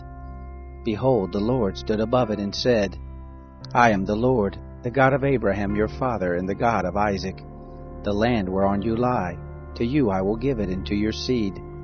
Your seed will be as the dust of the earth, and you will spread abroad to the west, and to the east, and to the north, and to the south. In you and in your seed will all the families of the earth be blessed. Behold, I am with you, and will keep you wherever you go, and will bring you again into this land, for I will not leave you until I have done that which I have spoken of to you." Jacob awakened out of his sleep, and he said, "Surely the Lord is in this place, and I didn't know it." He was afraid, and said, "How dreadful is this place! This is none other than God's house, and this is the gate of heaven." Jacob rose up early in the morning, and took the stone that he had put under his head, and set it up for a pillar, and poured oil on the top of it. He called the name of that place Bethel, but the name of the city was Luz at the first. Jacob vowed a vow, saying, "If God will be with me, and will keep me in this way that I go, and will give me bread to eat and clothing to put on, so that I come again to my father's house in peace, and the Lord will be my God, then this stone which I have set up for a pillar will be God's house. Of all that you give me, I will surely give the tenth to you." Then Jacob went on his journey, and came to the land of the children of the east. He looked, and behold, a well in the field, and behold, 3 flocks of sheep lying there by it. For out of that well they watered the flocks. The stone on the well's mouth was great. There all the flocks were gathered. They rolled the stone from the well's mouth, and watered the sheep, and put the stone again on the well's mouth in its place. Jacob said to them, "My relatives, where are you from?" They said, "We are from Haran." He said to them, "Do you know Laban the son of Nahor?" They said, "We know him." He said to them, "Is it well with him?" They said, "It is well. See, Rachel his daughter is coming with the sheep." He said, "Behold, it is still the middle of the day, not time to gather the cattle together. Water the sheep, and go and feed them." They said, "We can't until all the flocks are gathered together, and they roll the stone from the well's mouth. Then we water the sheep." While he was yet speaking with them, Rachel came with her father's sheep, for she kept them. It happened, when Jacob saw Rachel the daughter of Laban, his mother's brother, and the sheep of Laban his mother's brother, that Jacob went near, and rolled the stone from the well's mouth, and watered the flock of Laban his mother's brother. Jacob kissed Rachel and lifted up his voice and wept. Jacob told Rachel that he was her father's brother, and that he was Rebekah's son. She ran and told her father. It happened when Laban heard the news of Jacob, his sister's son, that he ran to meet Jacob, and embraced him and kissed him, and brought him to his house. Jacob told Laban all these things. Laban said to him, "Surely you are my bone and my flesh." He lived with him for a month. Laban said to Jacob, "Because you are my brother, should you therefore serve me for nothing? Tell me, what will your wages be?" Laban had 2 daughters. The name of the elder was Leah, and the name of the younger was Rachel. Leah's eyes were weak, but Rachel was beautiful and well-favored. Jacob loved Rachel. He said, "I will serve you 7 years for Rachel, your younger daughter." Laban said, "It is better that I give her to you than that I should give her to another man. Stay with me." Jacob served 7 years for Rachel. They seemed to him but a few days for the love he had for her. Jacob said to Laban, "Give me my wife, for my days are fulfilled that I may go in to her." Laban gathered together all the men of the place and made a feast. It happened in the evening that he took Leah his daughter and brought her to him. He went in to her. Laban gave Zilpah his handmaid to his daughter Leah for a handmaid. It happened in the morning that, behold, it was Leah. He said to Laban, "What is this you have done to me? Didn't I serve with you for Rachel? Why then have you deceived me?" Laban said, "It is not done so in our place to give the younger before the firstborn. Fulfill the week of this one, and we will give you the other also for the service with which you will serve me yet another 7 years." Jacob did so and fulfilled her week. He gave him Rachel his daughter as wife. Laban gave to Rachel his daughter Bilhah his handmaid, to be her handmaid. He went in also to Rachel, and he loved also Rachel more than Leah, and served with him yet another 7 years. The Lord saw that Leah was hated, and he opened her womb, but Rachel was barren. Leah conceived and bore a son, and she named him Reuben. For she said, "Because the Lord has looked at my affliction, for now my husband will love me." She conceived again and bare a son, and said, "Because the Lord has heard that I am hated, he has therefore given me this son also." She named him Simeon. She conceived again and bare a son, and said, "Now this time will my husband be joined to me, because I have borne him 3 sons. Therefore was his name called Levi. She conceived again and bare a son. She said, "This time will I praise the Lord." Therefore she named him Judah. Then she stopped bearing. When Rachel saw that she bore Jacob no children, Rachel envied her sister. She said to Jacob, "Give me children, or else I will die." Jacob's anger was kindled against Rachel, and he said, "Am I in God's place, who has withheld from you the fruit of the womb?"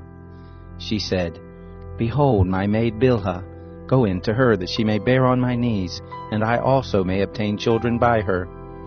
She gave him Bilhah her handmaid as wife, and Jacob went in to her. Bilhah conceived and bore Jacob a son. Rachel said, "God has judged me, and has also heard my voice, and has given me a son."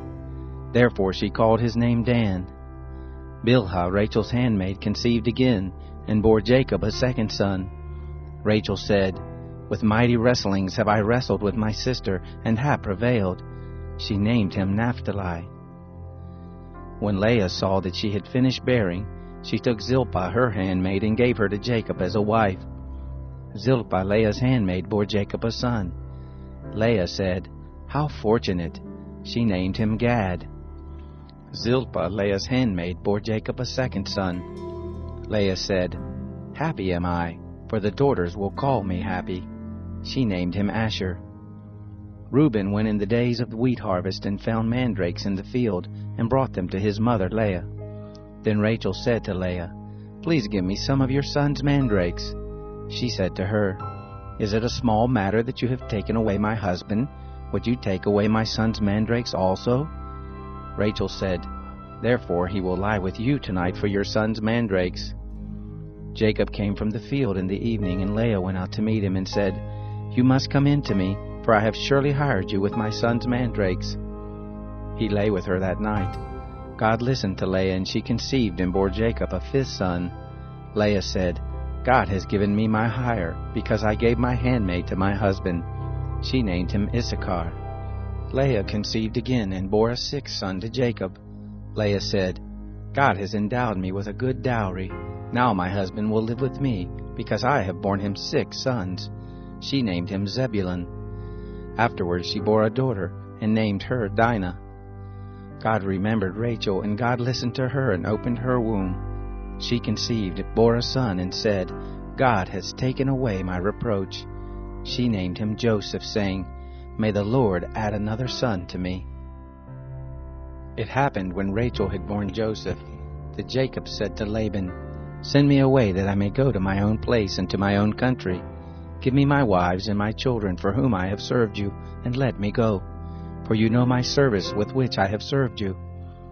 Laban said to him, If now I have found favor in your eyes, stay here, for I have divined that the Lord has blessed me for your sake. He said, Appoint me your wages, and I will give it.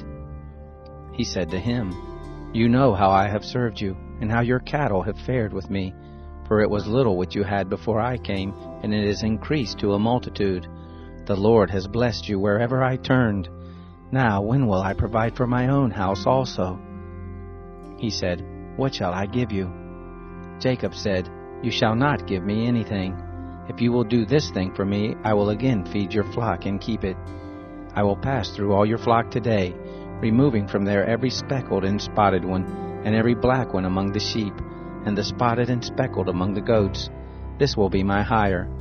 So my righteousness will answer for me hereafter when you come concerning my hire that is before you. Every one that is not speckled and spotted among the goats, and black among the sheep, that might be with me will be counted stolen. Laban said, Behold, I desire it to be according to your word. That day he removed the male goats that were streaked and spotted, and all the female goats that were speckled and spotted, every one that had white in it, and all the black ones among the sheep, and gave them into the hand of his sons. He set 3 days' journey between himself and Jacob fed the rest of Laban's flocks. Jacob took to himself rods of fresh poplar, almond, plane tree, peeled white streaks in them, and made the white appear which was in the rods.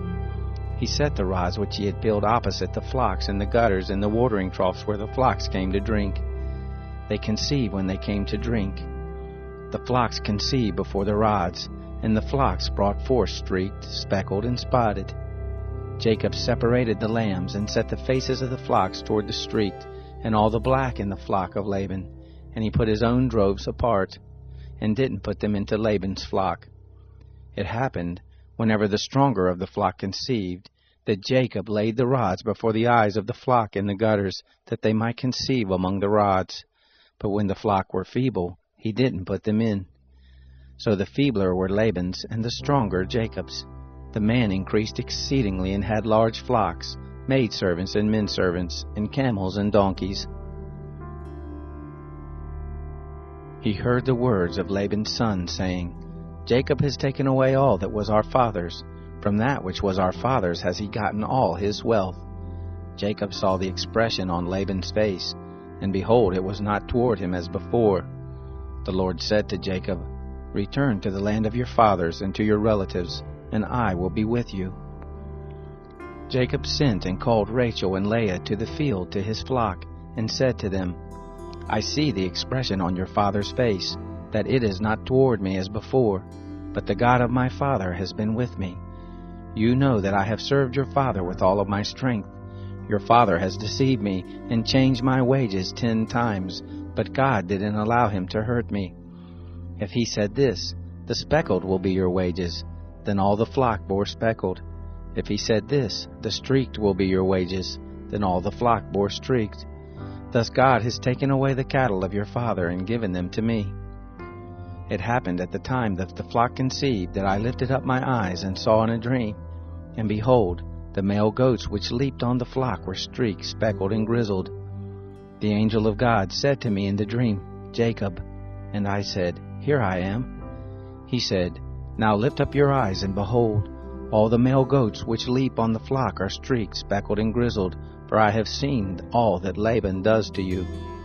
I am the God of Bethel, where you anointed a pillar, where you vowed a vow to me. Now arise, get out from this land, and return to the land of your birth." Rachel and Leah answered him, "Is there yet any portion or inheritance for us in our father's house? Aren't we accounted by him as foreigners? For he has sold us, and has also quite devoured our money. For all the riches which God has taken away from our father, that is ours and our children's. Now then, whatever God has said to you, do." Then Jacob rose up and set his sons and his wives on the camels, and he carried away all his cattle, and all his substance which he had gathered, the cattle of his getting, which he had gathered in Padan Aram, to go to Isaac his father to the land of Canaan. Now Laban had gone to shear his sheep, and Rachel stole the teraphim that were her father's. Jacob deceived Laban the Syrian, and that he didn't tell him that he was running away. So he fled with all that he had. He rose up, passed over the river, and set his face toward the mountain of Gilead. Laban was told on the third day that Jacob had fled. He took his relatives with him, and pursued him after 7 days' journey. He overtook him in the mountain of Gilead. God came to Laban the Syrian in a dream of the night, and said to him, "Take heed to yourself that you don't speak to Jacob either good or bad." Laban caught up with Jacob. Now Jacob had pitched his tent in the mountain, and Laban with his relatives encamped in the mountain of Gilead. Laban said to Jacob, "What have you done that you have deceived me, and carried away my daughters like captives of the sword? Why did you flee secretly and deceive me, and didn't tell me, that I might have sent you away with mirth, and with songs, with tambourine, and with harp, and didn't allow me to kiss my sons and my daughters? Now have you done foolishly. It is in the power of my hand to hurt you, but the God of your father spoke to me last night, saying, 'Take heed to yourself that you don't speak to Jacob either good or bad.' Now you want to be gone, because you longed after your father's house. But why have you stolen my gods?" Jacob answered Laban, "Because I was afraid, for I said, 'Lest you should take your daughters from me by force. With whoever you find your gods, he shall not live. Before our relatives, discern what is yours with me, and take it.' For Jacob didn't know that Rachel had stolen them. Laban went into Jacob's tent, into Leah's tent, and into the tent of the 2 maidservants, but he didn't find them. He went out of Leah's tent and entered into Rachel's tent. Now Rachel had taken the teraphim, put them in the camel's saddle, and sat on them. Laban felt all about the tent, but didn't find them. She said to her father, "Don't let my lord be angry that I can't rise up before you, for the manner of woman is on me." He searched, but didn't find the teraphim. Jacob was angry and argued with Laban. Jacob answered Laban, "What is my trespass? What is my sin that you have hotly pursued after me? Now that you have felt around in all my stuff, what have you found of all your household stuff? Set it here before my relatives and your relatives, that they may judge between us two. These 20 years have I been with you. Your ewes and your female goats have not cast their young, and I haven't eaten the rams of your flocks. That which was torn of animals I didn't bring to you, I bore the loss of it. Of my hand you required it, whether stolen by day or stolen by night. Thus I was, in the day the drought consumed me, and the frost by night, and my sleep fled from my eyes. These 20 years have I been in your house. I served you 14 years for your 2 daughters, and 6 years for your flock, and you have changed my wages 10 times. Unless the God of my father, the God of Abraham, and the fear of Isaac had been with me, surely now you would have sent me away empty. God has seen my affliction and the labor of my hands, and rebuked you last night." Laban answered Jacob, "The daughters are my daughters, the children are my children, the flocks are my flocks, and all that you see is mine. And what can I do this day to these my daughters, or to their children whom they have borne? Now come, let us make a covenant, you and I, and let it be for a witness between me and you." Jacob took a stone and set it up for a pillar. Jacob said to his relatives, "Gather stones." They took stones and made a heap. They ate there by the heap. Laban called it Jegar Sahadutha, but Jacob called it Galeed. Laban said, "This heap is witness between me and you this day." Therefore it was named Galeed and Mizpah, for he said, The Lord watch between me and you when we are absent from one another. If you will afflict my daughters, and if you will take wives beside my daughters, no man is with us. Behold, God is witness between me and you." Laban said to Jacob, "See this heap, and see the pillar which I have set between me and you. May this heap be a witness, and the pillar be a witness, that I will not pass over this heap to you, and that you will not pass over this heap and this pillar to me for harm. The God of Abraham, and the God of Nahor, the God of their father, judge between us." Then Jacob swore by the fear of his father Isaac. Jacob offered a sacrifice in the mountain, and called his relatives to eat bread. They ate bread and stayed all night in the mountain. Early in the morning, Laban rose up and kissed his sons and his daughters, and blessed them. Laban departed and returned to his place.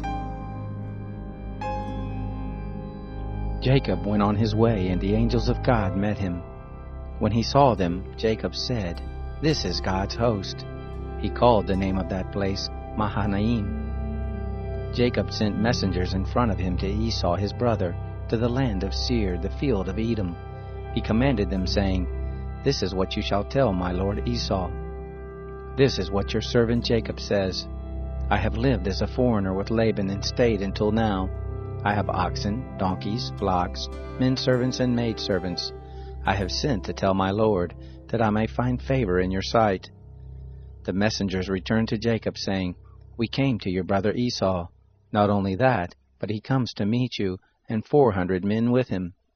Then Jacob was greatly afraid and was distressed, and he divided the people who were with him, and the flocks, and the herds, and the camels into 2 companies, and he said, "If Esau comes to the one company and strikes it, then the company which is left will escape."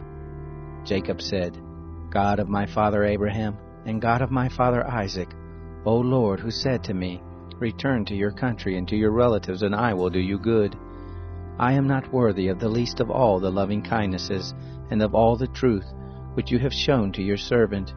For with just my staff I passed over this Jordan, and now have become 2 companies. Please deliver me from the hand of my brother, from the hand of Esau, for I fear him, lest he come and strike me, and the mothers with the children. You said, 'I will surely do you good, and make your seed as the sand of the sea, which can't be numbered because there are so many.'" He lodged there that night, and took from that which he had with him a present for Esau his brother, 200 female goats and 20 male goats, 200 ewes and 20 rams, 30 milk camels and their colts, 40 cows, 10 bulls, 20 she-donkeys, and 10 foals. He delivered them into the hands of his servants, every herd by itself, and said to his servants, "Pass over before me and put a space between herd and herd." He commanded the foremost, saying, "When Esau my brother meets you and asks you, saying, 'Whose are you? Where are you going? Whose are these before you?' Then you shall say, 'They are your servant Jacob's. It is a present sent to my lord Esau. Behold, he also is behind us.'" He commanded also the second and the third, and all that followed the herd, saying, "This is how you shall speak to Esau when you find him. You shall say, 'Not only that, but behold, your servant Jacob is behind us.' For he said, 'I will appease him with the present that goes before me, and afterward I will see his face. Perhaps he will accept me.' So the present passed over before him, and he lodged himself that night in the camp. He rose up that night and took his 2 wives, and his 2 handmaids, and his 11 sons, and passed over the ford of the Jabbok. He took them and sent them over the stream, and sent over that which he had. Jacob was left alone, and wrestled with a man there until the breaking of the day. When he saw that he didn't prevail against him, he touched the hollow of his thigh, and the hollow of Jacob's thigh was strained as he wrestled. The man said, "Let me go, for the day breaks." Jacob said, "I won't let you go unless you bless me." He said to him, "What is your name?" He said, "Jacob." He said, "Your name will no longer be called Jacob, but Israel, for you have fought with God and with men, and have prevailed." Jacob asked him, "Please tell me your name." He said, "Why is it that you ask what my name is?" He blessed him there. Jacob called the name of the place Peniel, for he said, "I have seen God face to face, and my life is preserved." The sun rose on him as he passed over Peniel, and he limped because of his thigh. Therefore the children of Israel don't eat the sinew of the hip, which is on the hollow of the thigh to this day, because he touched the hollow of Jacob's thigh and the sinew of the hip. Jacob lifted up his eyes and looked, and behold, Esau was coming, and with him 400 men. He divided the children between Leah, Rachel, and to the 2 handmaids. He put the handmaids and their children in front, Leah and her children after, and Rachel and Joseph at the rear. He himself passed over in front of them, and bowed himself to the ground 7 times, until he came near to his brother. Esau ran to meet him, embraced him, fell on his neck, kissed him, and they wept. He lifted up his eyes and saw the women and the children, and said, "Who are these with you?" He said, "The children whom God has graciously given your servant." Then the handmaids came near with their children, and they bowed themselves. Leah also and her children came near and bowed themselves. After them, Joseph came near with Rachel, and they bowed themselves. Esau said, "What do you mean by all this company which I met?" Jacob said, "To find favor in the sight of my Lord." Esau said, "I have enough, my brother. Let that which you have be yours." Jacob said, "Please, no. If I have now found favor in your sight, then receive my present at my hand, because I have seen your face, as one sees the face of God, and you were pleased with me. Please take the gift that I brought to you, because God has dealt graciously with me, and because I have enough." He urged him, and he took it. Esau said, "Let us take our journey, and let us go, and I will go before you." Jacob said to him, "My Lord knows that the children are tender, and that the flocks and herds with me have their young, and if they overdrive them one day, all the flocks will die. Please let my Lord pass over before his servant, and I will lead on gently, according to the pace of the cattle that are before me, and according to the pace of the children, until I come to my Lord to Seir." Esau said, "Let me now leave with you some of the folk who are with me." He said, "Why? Let me find favor in the sight of my Lord." So Esau returned that day on his way to Seir. Jacob traveled to Succoth, and built himself a house, and made shelters for his cattle. Therefore the name of that place is called Succoth. Jacob came in peace to the city of Shechem, which is in the land of Canaan, when he came from Padan Aram, and encamped before the city. He bought the parcel of ground where he had spread his tent at the hand of the children of Hamor, Shechem's father, for 100 pieces of money. He erected an altar there and called it El Elohe Israel. Dinah, the daughter of Leah, whom she bore to Jacob, went out to see the daughters of the land. Shechem, the son of Hamor the Hivite, the prince of the land, saw her. He took her, lay with her, and humbled her. His soul joined to Dinah, the daughter of Jacob, and he loved the young lady, and spoke kindly to the young lady. Shechem spoke to his father Hamor, saying, "Get me this young lady as a wife." Now Jacob heard that he had defiled Dinah his daughter, and his sons were with the cattle in the field. Jacob held his peace until they came. Hamor the father of Shechem went out to Jacob to talk with him. The sons of Jacob came in from the field when they heard it. The men were grieved, and they were very angry, because he had done folly in Israel, in lying with Jacob's daughter, which thing ought not to be done. Hamor talked with them, saying, "The soul of my son Shechem longs for your daughter. Please give her to him as a wife. Make marriages with us. Give your daughters to us, and take our daughters for yourselves. You shall dwell with us, and the land will be before you. Live and trade in it, and get possessions in it." Shechem said to her father and to her brothers, "Let me find favor in your eyes, and whatever you will tell me I will give. Ask me a great amount for a dowry, and I will give whatever you ask of me, but give me the young lady as a wife." The sons of Jacob answered Shechem and Hamor his father with deceit, and spoke because he had defiled Dinah their sister, and said to them, "We can't do this thing, to give our sister to one who is uncircumcised, for that is a reproach to us. Only on this condition will we consent to you, if you will be as we are, that every male of you be circumcised.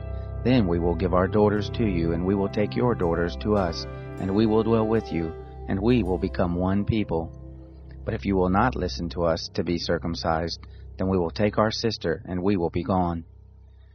Their words pleased Hamor and Shechem, Hamor's son. The young man didn't wait to do this thing because he had delight in Jacob's daughter, and he was honored above all the house of his father. Hamor and Shechem his son came to the gate of their city and talked with the men of their city, saying, "These men are peaceful with us, therefore let them live in the land and trade in it. For behold, the land is large enough for them. Let us take their daughters to us for wives, and let us give them our daughters.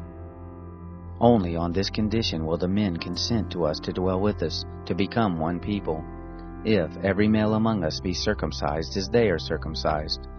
Won't their cattle and their substance and all their animals be ours? Only let us give our consent to them, and they will dwell with us." All who went out of the gate of his city listened to Hamor and to Shechem his son, and every male was circumcised, all who went out of the gate of his city. It happened on the third day, when they were sore, that two of Jacob's sons, Simeon and Levi, Dinah's brothers, each took his sword, and came upon the unsuspecting city, and killed all the males. They killed Hamor and Shechem his son with the edge of the sword, and took Dinah out of Shechem's house, and went away. Jacob's sons came on the dead, and plundered the city, because they had defiled their sister. They took their flocks, their herds, their donkeys, that which was in the city, and that which was in the field, and all their wealth. They took captive all their little ones and their wives, and took as plunder everything that was in the house. Jacob said to Simeon and Levi, "You have troubled me, to make me odious to the inhabitants of the land, among the Canaanites and the Perizzites. I am few in number. They will gather themselves together against me and strike me, and I will be destroyed, I and my house." They said, "Should he deal with our sister as with a prostitute?" God said to Jacob, "Arise, go up to Bethel and live there. Make there an altar to God, who appeared to you when you fled from the face of Esau your brother." Then Jacob said to his household and to all who were with him, "Put away the foreign gods that are among you. Purify yourselves, change your garments. Let us arise and go up to Bethel. I will make there an altar to God, who answered me in the day of my distress, and was with me in the way which I went." They gave to Jacob all the foreign gods which were in their hands, and the rings which were in their ears, and Jacob hid them under the oak which was by Shechem. They traveled, and a terror of God was on the cities that were round about them, and they didn't pursue the sons of Jacob. So Jacob came to Luz, which is in the land of Canaan, the same as Bethel, he and all the people who were with him. He built an altar there and called the place El Bethel, because there was God revealed to him, when he fled from the face of his brother. Deborah, Rebekah's nurse, died, and she was buried below Bethel under the oak, and the name of it was called Alon Bakuth. God appeared to Jacob again when he came from Padan Aram and blessed him. God said to him, "Your name is Jacob. Your name shall not be Jacob any more, but your name will be Israel." He named him Israel. God said to him, "I am God Almighty. Be fruitful and multiply. A nation and a company of nations will be from you, and kings will come out from your loins. The land which I gave to Abraham and Isaac I will give it to you, and to your seed after you will I give the land." God went up from him in the place where he spoke with him. Jacob set up a pillar in the place where he spoke with him, a pillar of stone. He poured out a drink offering on it, and poured oil on it.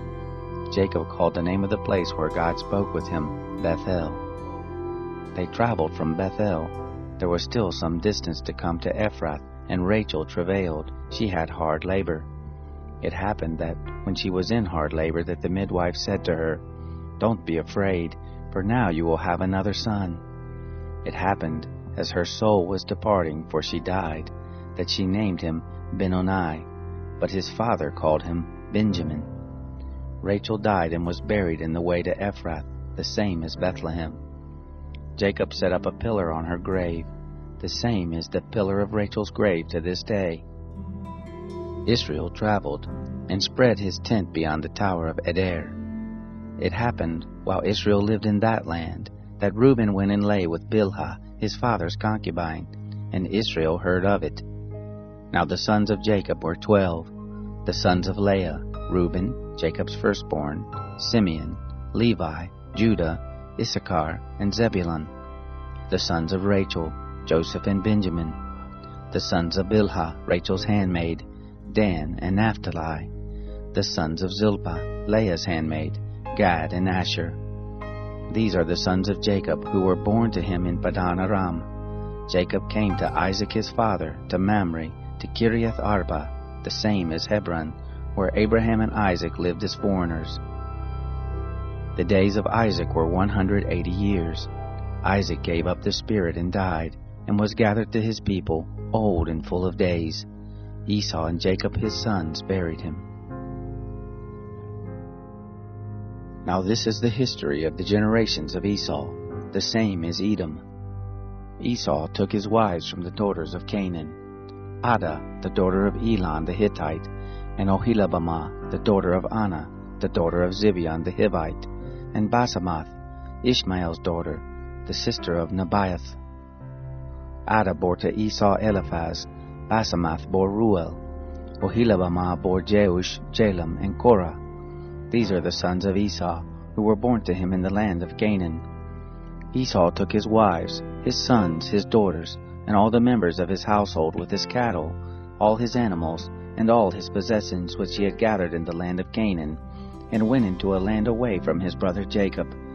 For their substance was too great for them to dwell together, and the land of their travels couldn't bear them because of their cattle. Esau lived in the hill country of Seir. Esau is Edom. This is the history of the generations of Esau, the father of the Edomites in the hill country of Seir.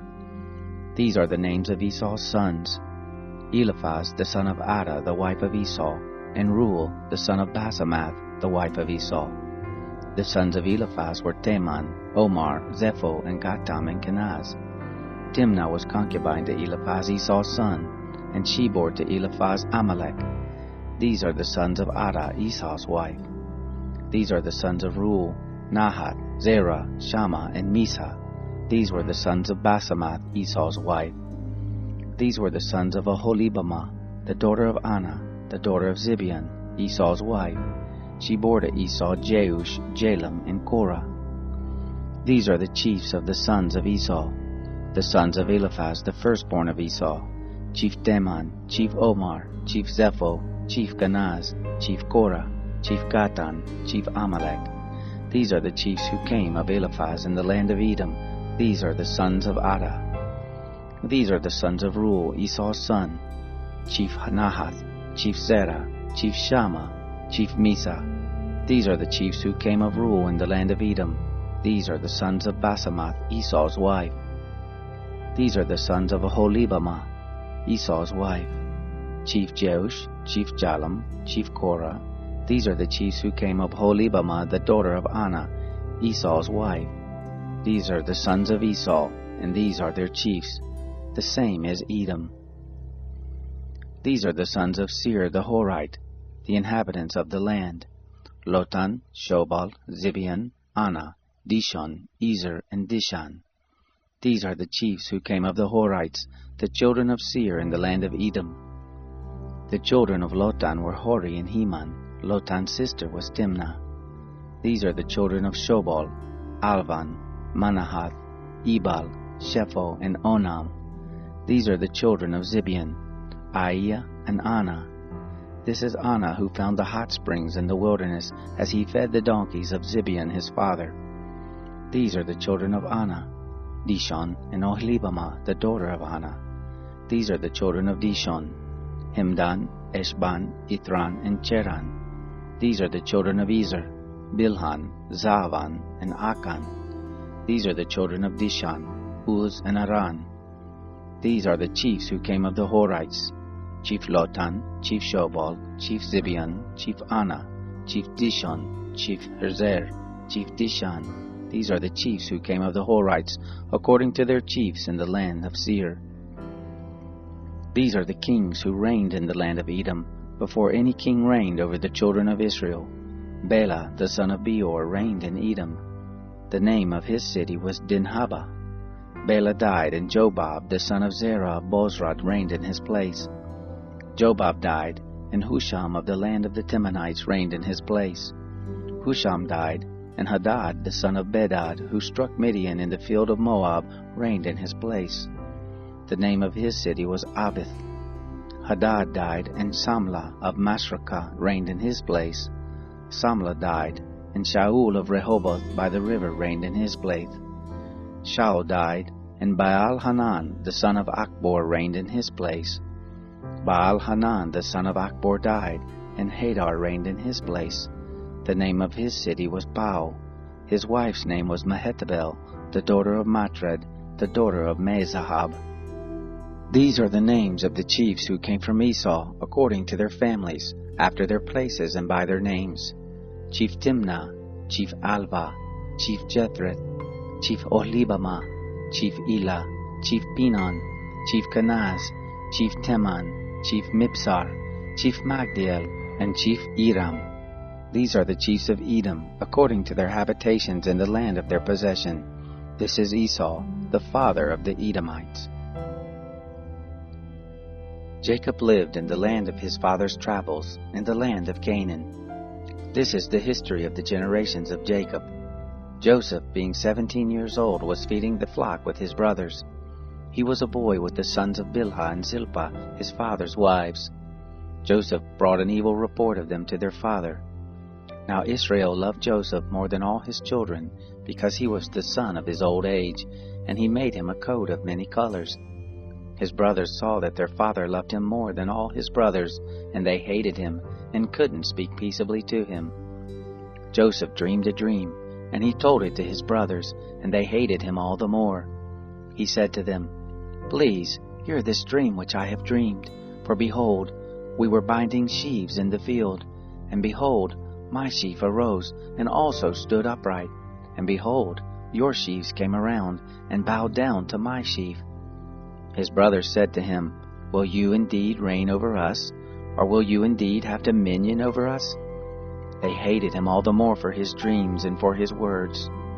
He dreamed yet another dream, and told it to his brothers, and said, "Behold, I have dreamed yet another dream, and behold, the sun and the moon and the 11 stars bowed down to me." He told it to his father and to his brothers. His father rebuked him and said to him, "What is this dream that you have dreamed? Will I and your mother and your brothers indeed come to bow ourselves down to you to the earth?" His brothers envied him, but his father kept this saying in mind. His brothers went to feed their father's flock in Shechem. Israel said to Joseph, "Aren't your brothers feeding the flock in Shechem? Come, and I will send you to them." He said to him, "Here I am." He said to him, "Go now, see whether it is well with your brothers, and well with the flock, and bring me word again." So he sent him out of the valley of Hebron, and he came to Shechem. A certain man found him, and behold, he was wandering in the field. And the man asked him, saying, "What are you looking for?" He said, "I am looking for my brothers. Tell me, please, where they are feeding the flock." The man said, "They have left here, for I heard them say, 'Let us go to Dothan.'" Joseph went after his brothers and found them in Dothan.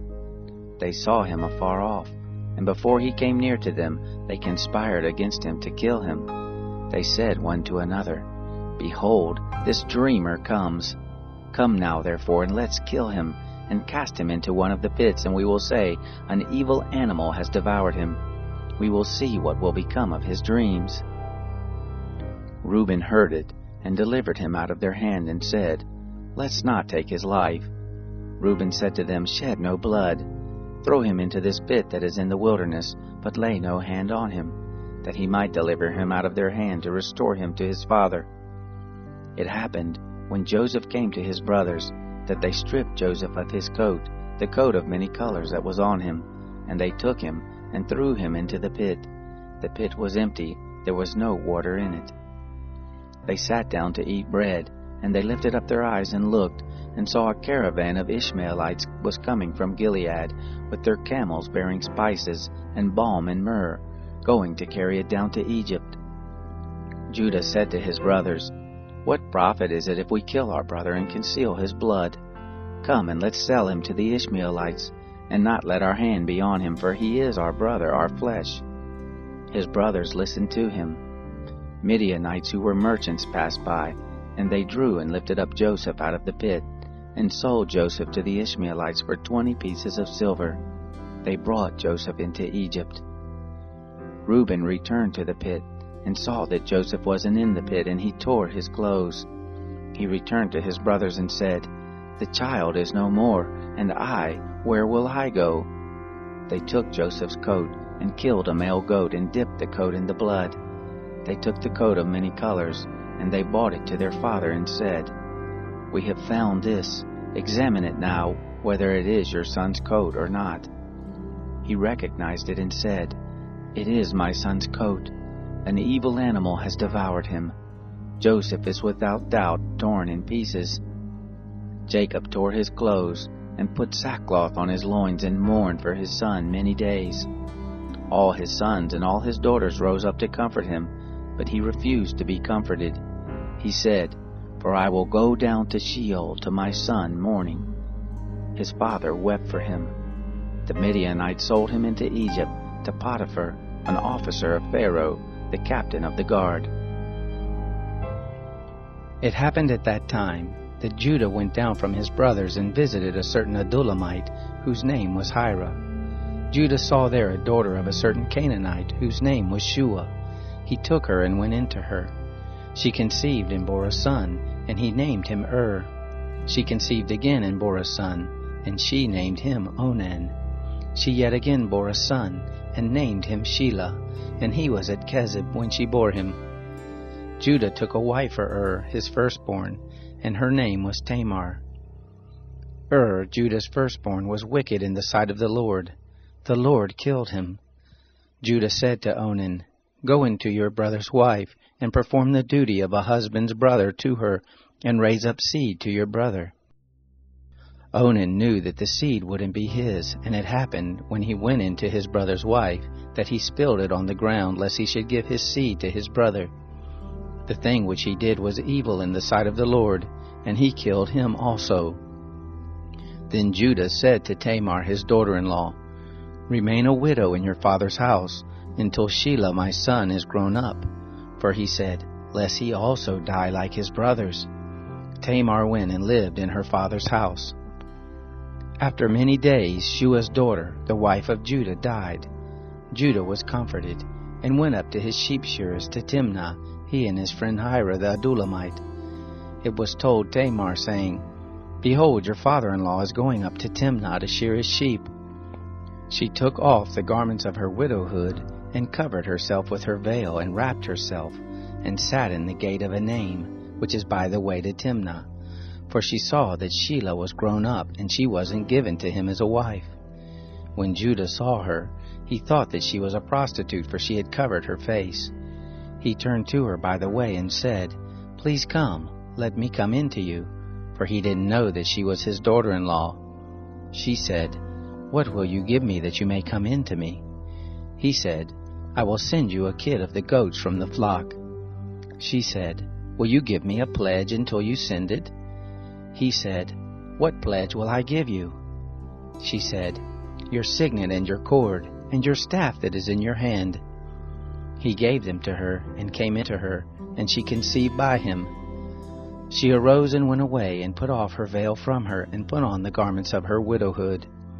Judah sent the kid of the goats by the hand of his friend the Adullamite to receive the pledge from the woman's hand, but he didn't find her. Then he asked the men of her place, saying, "Where is the prostitute that was at Enaim by the road?" They said, "There has been no prostitute here." He returned to Judah and said, "I haven't found her." And also the men of the place said, "There has been no prostitute here." Judah said, "Let her keep it, lest we be shamed. Behold, I sent this kid, and you haven't found her." It happened about 3 months later that it was told Judah, saying, "Tamar, your daughter-in-law, has played the prostitute, and moreover, behold, she is with child by prostitution." Judah said, "Bring her forth, and let her be burnt." When she was brought forth, she sent to her father-in-law, saying, "By the man whose these are, I am with child." She also said, "Please discern whose are these, the signet, and the cords, and the staff." Judah acknowledged them and said, "She is more righteous than I, because I didn't give her to Shelah my son." He knew her again no more. It happened in the time of her travail, that behold, twins were in her womb. It happened, when she travailed, that one put out a hand, and the midwife took and tied a scarlet thread on his hand, saying, "This came out first." It happened, as he drew back his hand, that behold, his brother came out, and she said, "Why have you made a breach for yourself?" Therefore his name was called Perez. Afterward his brother came out, that had the scarlet thread on his hand, and his name was called Zerah. Joseph was brought down to Egypt. Potiphar, an officer of Pharaoh's, the captain of the guard, an Egyptian, bought him from the hand of the Ishmaelites that had brought him down there. The Lord was with Joseph, and he was a prosperous man. He was in the house of his master the Egyptian. His master saw that the Lord was with him, and that the Lord made all that he did prosper in his hand. Joseph found favor in his sight.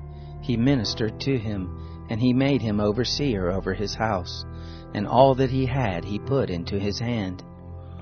It happened from the time that he made him overseer in his house and over all that he had, that the Lord blessed the Egyptian's house for Joseph's sake, and the blessing of the Lord was on all that he had, in the house and in the field. He left all that he had in Joseph's hand. He didn't concern himself with anything except for the food which he ate. Joseph was well built and handsome. It happened after these things that his master's wife cast her eyes on Joseph, and she said, "Lie with me." But he refused and said to his master's wife, "Behold, my master doesn't know what is with me in the house, and he has put all that he has into my hand. He isn't greater in this house than I, neither has he kept back anything from me but you, because you are his wife. How then can I do this great wickedness and sin against God?" It happened that as she spoke to Joseph day by day, that he didn't listen to her, to lie by her or to be with her. It happened about this time that he went into the house to do his work, and there were none of the men of the house inside. She caught him by his garment, saying, "Lie with me." He left his garment in her hand and ran outside. It happened, when she saw that he had left his garment in her hand and had run outside, that she called to the men of her house, and spoke to them, saying, "Behold, he has brought in a Hebrew to us to mock us. He came in to me to lie with me, and I cried with a loud voice. It happened, when he heard that I lifted up my voice and cried, that he left his garment by me and ran outside. She laid up his garment by her until his master came home. She spoke to him according to these words, saying, "The Hebrew servant whom you have brought to us came in to me to mock me, and it happened as I lifted up my voice and cried, that he left his garment by me and ran outside." It happened, when his master heard the words of his wife which she spoke to him, saying, "This is what your servant did to me," that his wrath was kindled. Joseph's master took him and put him into the prison, the place where the king's prisoners were bound, and he was there in custody. But the Lord was with Joseph and showed kindness to him, and gave him favor in the sight of the keeper of the prison. The keeper of the prison committed to Joseph's hand all the prisoners who were in the prison. Whatever they did there, he was the doer of it. The keeper of the prison didn't look after anything that was under his hand, because the Lord was with him, and that which he did, the Lord made it prosper. It happened after these things, that the butler of the king of Egypt and his baker offended their lord the king of Egypt. Pharaoh was angry with his two officers, the chief cupbearer and the chief baker. He put them in custody in the house of the captain of the guard, into the prison, the place where Joseph was bound.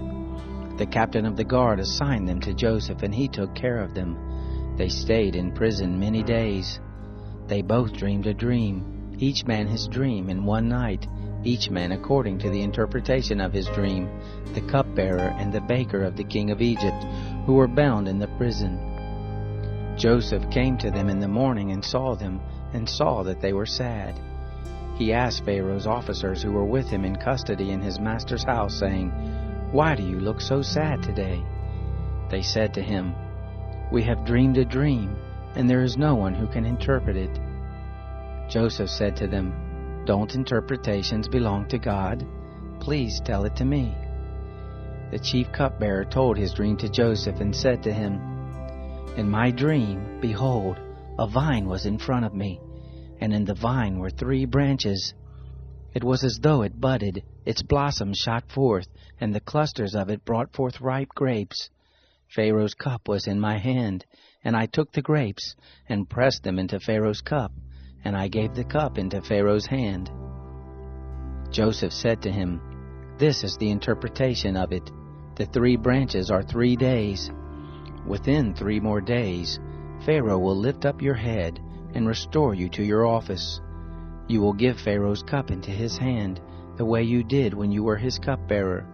But remember me when it will be well with you, and show kindness, please, to me, and make mention of me to Pharaoh, and bring me out of this house. For indeed I was stolen away out of the land of the Hebrews, and here also have I done nothing that they should put me into the dungeon." When the chief baker saw that the interpretation was good, he said to Joseph, "I also was in my dream, and behold, 3 baskets of white bread were on my head. In the uppermost basket there were all kinds of baked food for Pharaoh, and the birds ate them out of the basket on my head." Joseph answered, "This is the interpretation of it. The 3 baskets are 3 days. Within 3 more days Pharaoh will lift up your head from off you, and will hang you on a tree, and the birds will eat your flesh from off you." It happened the 3rd day, which was Pharaoh's birthday, that he made a feast for all his servants, and he lifted up the head of the chief cupbearer and the head of the chief baker among his servants. He restored the chief cupbearer to his position again, and he gave the cup into Pharaoh's hand. But he hanged the chief baker as Joseph had interpreted to them. Yet the chief cupbearer didn't remember Joseph, but forgot him. It happened at the end of 2 full years that Pharaoh dreamed, and behold, he stood by the river. Behold, there came up out of the river 7 cattle, well-favored and fat-fleshed, and they fed in the reed grass. Behold, 7 other cattle came up after them out of the river, ill-favored and lean-fleshed, and stood by the other cattle on the brink of the river. The ill-favored and lean-fleshed cattle ate up the 7 well-favored and fat cattle. So Pharaoh awoke. He slept and dreamed a 2nd time, and behold, 7 heads of grain came up on one stalk, healthy and good. Behold, 7 heads of grain, thin and blasted with the east wind, sprung up after them. The thin heads of grain swallowed up the 7 healthy and full ears. Pharaoh awoke, and behold, it was a dream. It happened in the morning that his spirit was troubled, and he sent and called for all the magicians of Egypt and all the wise men of it. Pharaoh told them his dream, but there was no one who could interpret them to Pharaoh. Then the chief cupbearer spoke to Pharaoh, saying, "I remember my faults today. Pharaoh was angry with his servants and put me in custody in the house of the captain of the guard, me and the chief baker. We dreamed a dream in one night, I and he. We dreamed each man according to the interpretation of his dream. There was with us there a young man, a Hebrew, servant to the captain of the guard, and we told him, and he interpreted to us our dreams. To each man according to his dream he interpreted. It happened, as he interpreted to us, so it was. He restored me to my office, and he hanged him." Then Pharaoh sent and called Joseph, and they brought him hastily out of the dungeon. He shaved himself, changed his clothing, and came in to Pharaoh. Pharaoh said to Joseph, "I have dreamed a dream, and there is no one who can interpret it. I have heard it said of you that when you hear a dream you can interpret it." Joseph answered Pharaoh, saying, "It isn't in me. God will give Pharaoh an answer of peace." Pharaoh spoke to Joseph, "In my dream, behold, I stood on the brink of the river, and behold, there came up out of the river 7 cattle, fat-fleshed and well-favored. They fed in the reed grass. And behold, 7 other cattle came up after them, poor and very ill-favored and lean-fleshed, such as I never saw in all the land of Egypt for ugliness. The lean and ill-favored cattle ate up the first 7 fat cattle. And when they had eaten them up, It couldn't be known that they had eaten them, but they were still ill-favored as at the beginning. So I awoke. I saw in my dream, and behold, 7 heads of grain came up on one stalk, full and good. And behold, 7 heads of grain, withered, thin and blasted with the east wind, sprung up after them. The thin heads of grain swallowed up the 7 good heads of grain. I told it to the magicians, but there was no one who could explain it to me. Joseph said to Pharaoh, "The dream of Pharaoh is one. What God is about to do he has declared to Pharaoh. The 7 good cattle are 7 years, and the 7 good heads of grain are 7 years. The dream is one. The 7 lean and ill-favored cattle that came up after them are 7 years, and also the 7 empty heads of grain, blasted with the east wind. They will be 7 years of famine. This is the thing which I spoke to Pharaoh. What God is about to do, he has shown to Pharaoh. Behold, there come 7 years of great plenty throughout all the land of Egypt. There will arise after them 7 years of famine, and all the plenty will be forgotten in the land of Egypt. The famine will consume the land, and the plenty will not be known in the land by reason of that famine which follows, for it will be very grievous. The dream was doubled to Pharaoh, because the thing is established by God, and God will shortly bring it to pass. Now therefore let Pharaoh look for a discreet and wise man, and set him over the land of Egypt. Let Pharaoh do this, and let him appoint overseers over the land, and take up the 5th part of the land of Egypt's produce in the 7 plenteous years. Let them gather all the food of these good years that come, and lay up grain under the hand of Pharaoh for food in the cities, and let them keep it. The food will be for a store to the land against the 7 years of famine, which will be in the land of Egypt, that the land not perish through the famine." The thing was good in the eyes of Pharaoh and in the eyes of all his servants. Pharaoh said to his servants, "Can we find such a one as this, a man in whom is the Spirit of God?" Pharaoh said to Joseph, "Because God has shown you all of this, there is none so discreet and wise as you. You shall be over my house, and according to your word will all my people be ruled. Only in the throne I will be greater than you." Pharaoh said to Joseph, "Behold, I have set you over all the land of Egypt." Pharaoh took off his signet ring from his hand and put it on Joseph's hand, and arrayed him in robes of fine linen, and put a gold chain about his neck. And he made him to ride in the 2nd chariot which he had. They cried before him, "Bow the knee." He set him over all the land of Egypt. Pharaoh said to Joseph, "I am Pharaoh, and without you shall no man lift up his hand or his foot in all the land of Egypt." Pharaoh called Joseph's name Zaphanath-Paneah, and he gave him Asenath, the daughter of Potipherah, priest of On, as a wife. Joseph went out over all the land of Egypt. Joseph was 30 years old when he stood before Pharaoh, king of Egypt. Joseph went out from the presence of Pharaoh, and went throughout all the land of Egypt. And the 7 plenteous years the earth brought forth abundantly. He gathered up all the food of the 7 years which were in the land of Egypt, and laid up the food in the cities. The food of the field which was round about every city he laid up in the same. Joseph laid up grain as the sand of the sea, very much until he stopped counting, for it was without number. To Joseph were born 2 sons before the year of famine came, whom Asenath, the daughter of Potipherah, priest of On, bore to him.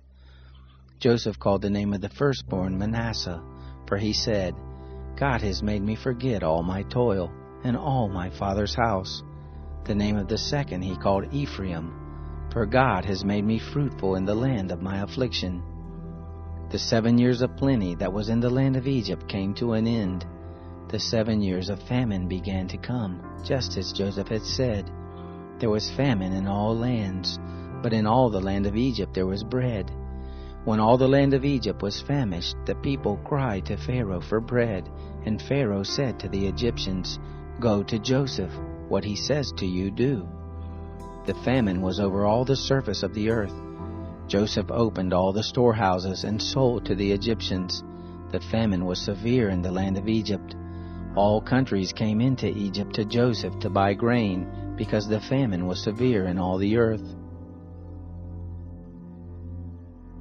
Now Jacob saw that there was grain in Egypt, and Jacob said to his sons, Why do you look at one another? He said, Behold, I have heard that there is grain in Egypt. Go down there and buy for us from there, so that we may live and not die. Joseph's 10 brothers went down to buy grain from Egypt. But Jacob didn't send Benjamin, Joseph's brother, with his brothers, for he said, Lest perhaps harm happen to him. The sons of Israel came to buy among those who came, for the famine was in the land of Canaan. Joseph was the governor over the land. It was he who sold to all the people of the land. Joseph's brothers came and bowed themselves down to him with their faces to the earth. Joseph saw his brothers, and he recognized them, but he acted like a stranger to them and spoke roughly with them. He said to them, Where did you come from? They said, From the land of Canaan to buy food. Joseph recognized his brothers, but they didn't recognize him. Joseph remembered the dreams which he dreamed about them and said to them, You are spies. You have come to see the nakedness of the land. They said to him, No, my lord, but your servants have come to buy food. We are all one man's sons. We are honest men. Your servants are not spies. He said to them, No, but you have come to see the nakedness of the land. They said, We, your servants, are 12 brothers, the sons of one man in the land of Canaan, and behold, the youngest is this day with our father, and one is no more. Joseph said to them, It is like I told you, saying, You are spies. Hereby you shall be tested. By the life of Pharaoh you shall not go forth from here, unless your youngest brother come here. Send one of you, and let him get your brother, and you shall be bound, that your words may be tested, whether there is truth in you, or else by the life of Pharaoh surely you are spies. He put them all together into custody 3 days. Joseph said to them the 3rd day, Do this and live, for I fear God. If you are honest men, then let one of your brothers be bound in your prison house. But you go, carry grain for the famine of your houses. Bring your youngest brother to me, so will your words be verified, and you won't die. They did so. They said one to another, We are most assuredly guilty concerning our brother, and that we saw the distress of his soul when he begged us, and we wouldn't listen. Therefore this distress has come on us. Reuben answered them, saying, Didn't I tell you, saying, Don't sin against the child? And you wouldn't listen. Therefore also, behold, his blood is required. They didn't know that Joseph understood them, for there was an interpreter between them. He turned himself about from them and wept. And he returned to them and spoke to them, and took Simeon from among them, and bound him before their eyes. Then Joseph commanded to fill their bags with grain, and to restore every man's money into his sack, and to give them food for the way. So it was done to them. They loaded their donkeys with their grain and departed from there. As one of them opened his sack to give his donkey food in the lodging place, he saw his money. Behold, it was in the mouth of his sack. He said to his brothers, My money is restored. Behold, it is even in my sack. Their hearts failed them, and they turned trembling one to another, saying, What is this that God has done to us? They came to Jacob their father to the land of Canaan, and told him all that had happened to them, saying, The man, the lord of the land, spoke roughly with us, and took us for spies of the country. We said to him, We are honest men, we are no spies. We are 12 brothers, sons of our father. One is no more, and the youngest is this day with our father in the land of Canaan. The man, the lord of the land, said to us, Hereby will I know that you are honest men. Leave one of your brothers with me, and take grain for the famine of your houses, and go your way. Bring your youngest brother to me. Then I will know that you are not spies, but that you are honest men. So I will deliver your brother to you, and you shall trade in the land.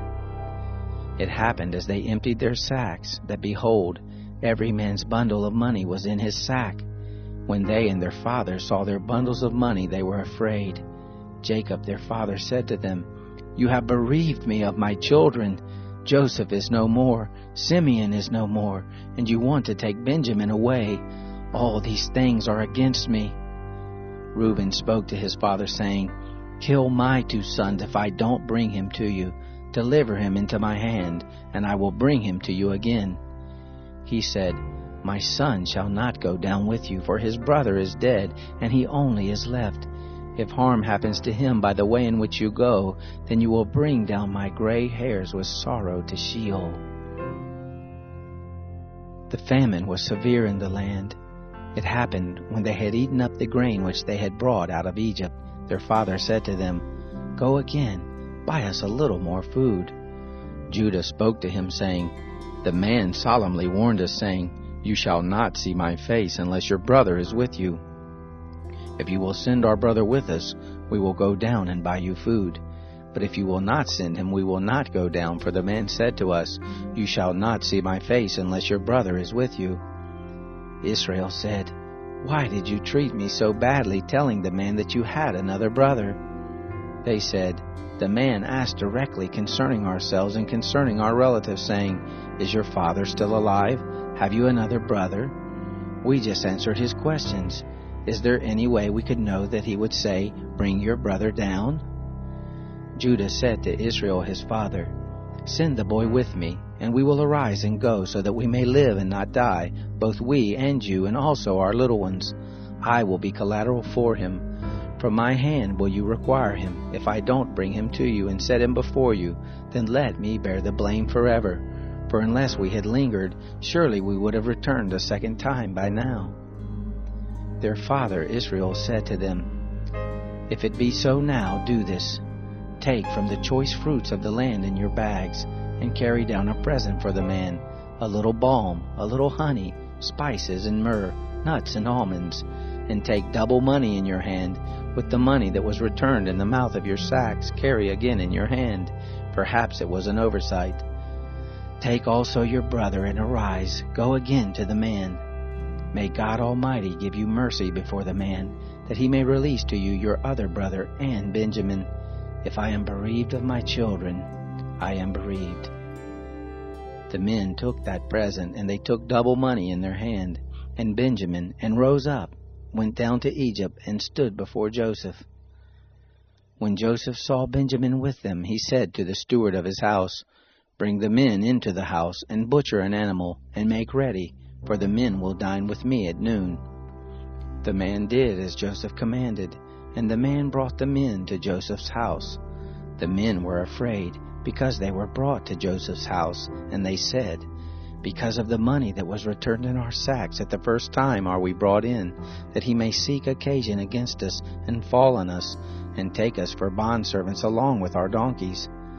They came near to the steward of Joseph's house, and they spoke to him at the door of the house, and said, "Oh, my lord, we indeed came down at the first to buy food, and it happened, when we came to the lodging place, that we opened our sack, and behold, every man's money was in the mouth of the sack, our money in full weight. We have brought it again in our hand. We have brought down other money in our hand to buy food. We don't know who put our money in our sacks." He said, "Peace be to you, don't be afraid. Your God and the God of your father has given your treasure in your sacks. I received your money." He brought Simeon out to them. The man brought the men into Joseph's house and gave them water, and they washed their feet. He gave their donkeys fodder. They made ready the present for Joseph's coming at noon, for they heard that they should eat bread there. When Joseph came home, they brought him the present which was in their hand into the house, and bowed down themselves to him to the earth. He asked them of their welfare, and said, "Is your father well, the old man of whom you spoke? Is he yet alive?" They said, "Your servant, our father, is well. He is still alive." They bowed the head and did homage. He lifted up his eyes and saw Benjamin his brother, his mother's son, and said, "Is this your youngest brother of whom you spoke to me?" He said, "God be gracious to you, my son." Joseph made haste, for his heart yearned over his brother, and he sought a place to weep, and he entered into his room and wept there. He washed his face and came out. He controlled himself and said, "Serve the meal." They served him by himself, and them by themselves, and the Egyptians that ate with him by themselves, because the Egyptians don't eat bread with the Hebrews, for that is an abomination to the Egyptians. They sat before him, the firstborn according to his birthright, and the youngest according to his youth, and the men marveled one with another. He sent portions to them from before him, but Benjamin's portion was 5 times as much as any of theirs. They drank and were merry with him. He commanded the steward of his house, saying, Fill the men's sacks with food, as much as they can carry, and put every man's money in his sack's mouth. Put my cup, the silver cup, in the sack's mouth of the youngest with his grain money.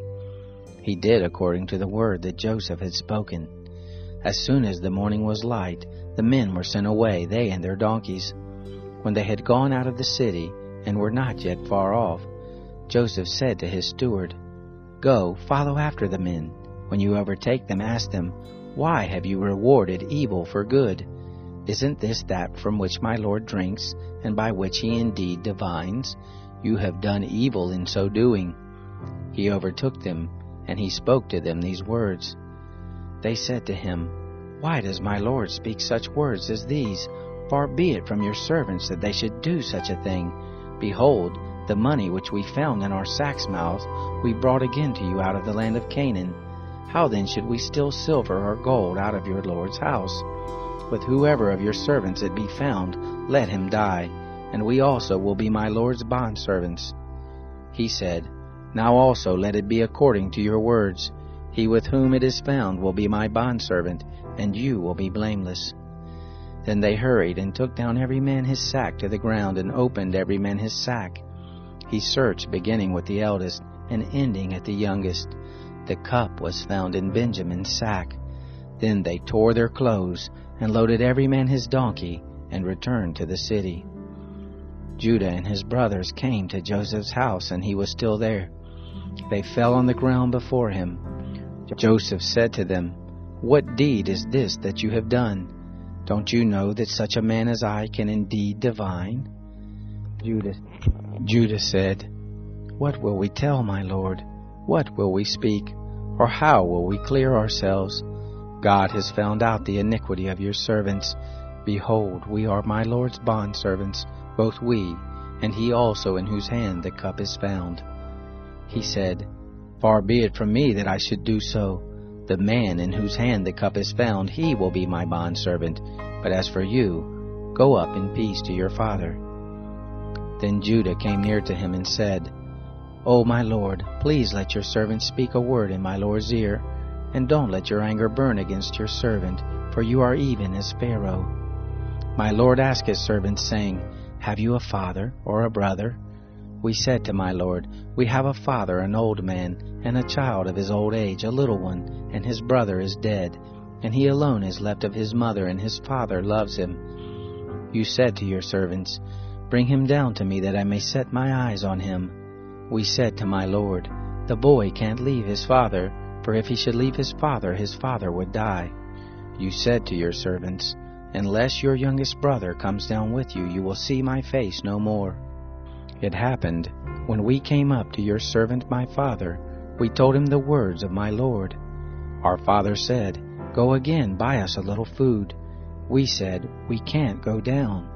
If our youngest brother is with us, then we will go down, for we may not see the man's face unless our youngest brother is with us. Your servant my father said to us, You know that my wife bore me 2 sons, and the one went out from me, and I said, Surely he is torn in pieces, and I haven't seen him since. If you take this one also from me, and harm happens to him, you will bring down my gray hairs with sorrow to Sheol. Now therefore, when I come to your servant my father, and the boy is not with us, seeing that his life is bound up in the boy's life, it will happen, when he sees that the boy is no more, that he will die. Your servants will bring down the gray hairs of your servant our father with sorrow to Sheol. For your servant became collateral for the boy to my father, saying, If I don't bring him to you, then I will bear the blame to my father forever. Now therefore please let your servant stay instead of the boy, a bondservant to my Lord, and let the boy go up with his brothers. For how will I go up to my father if the boy isn't with me, lest I see the evil that will come on my father?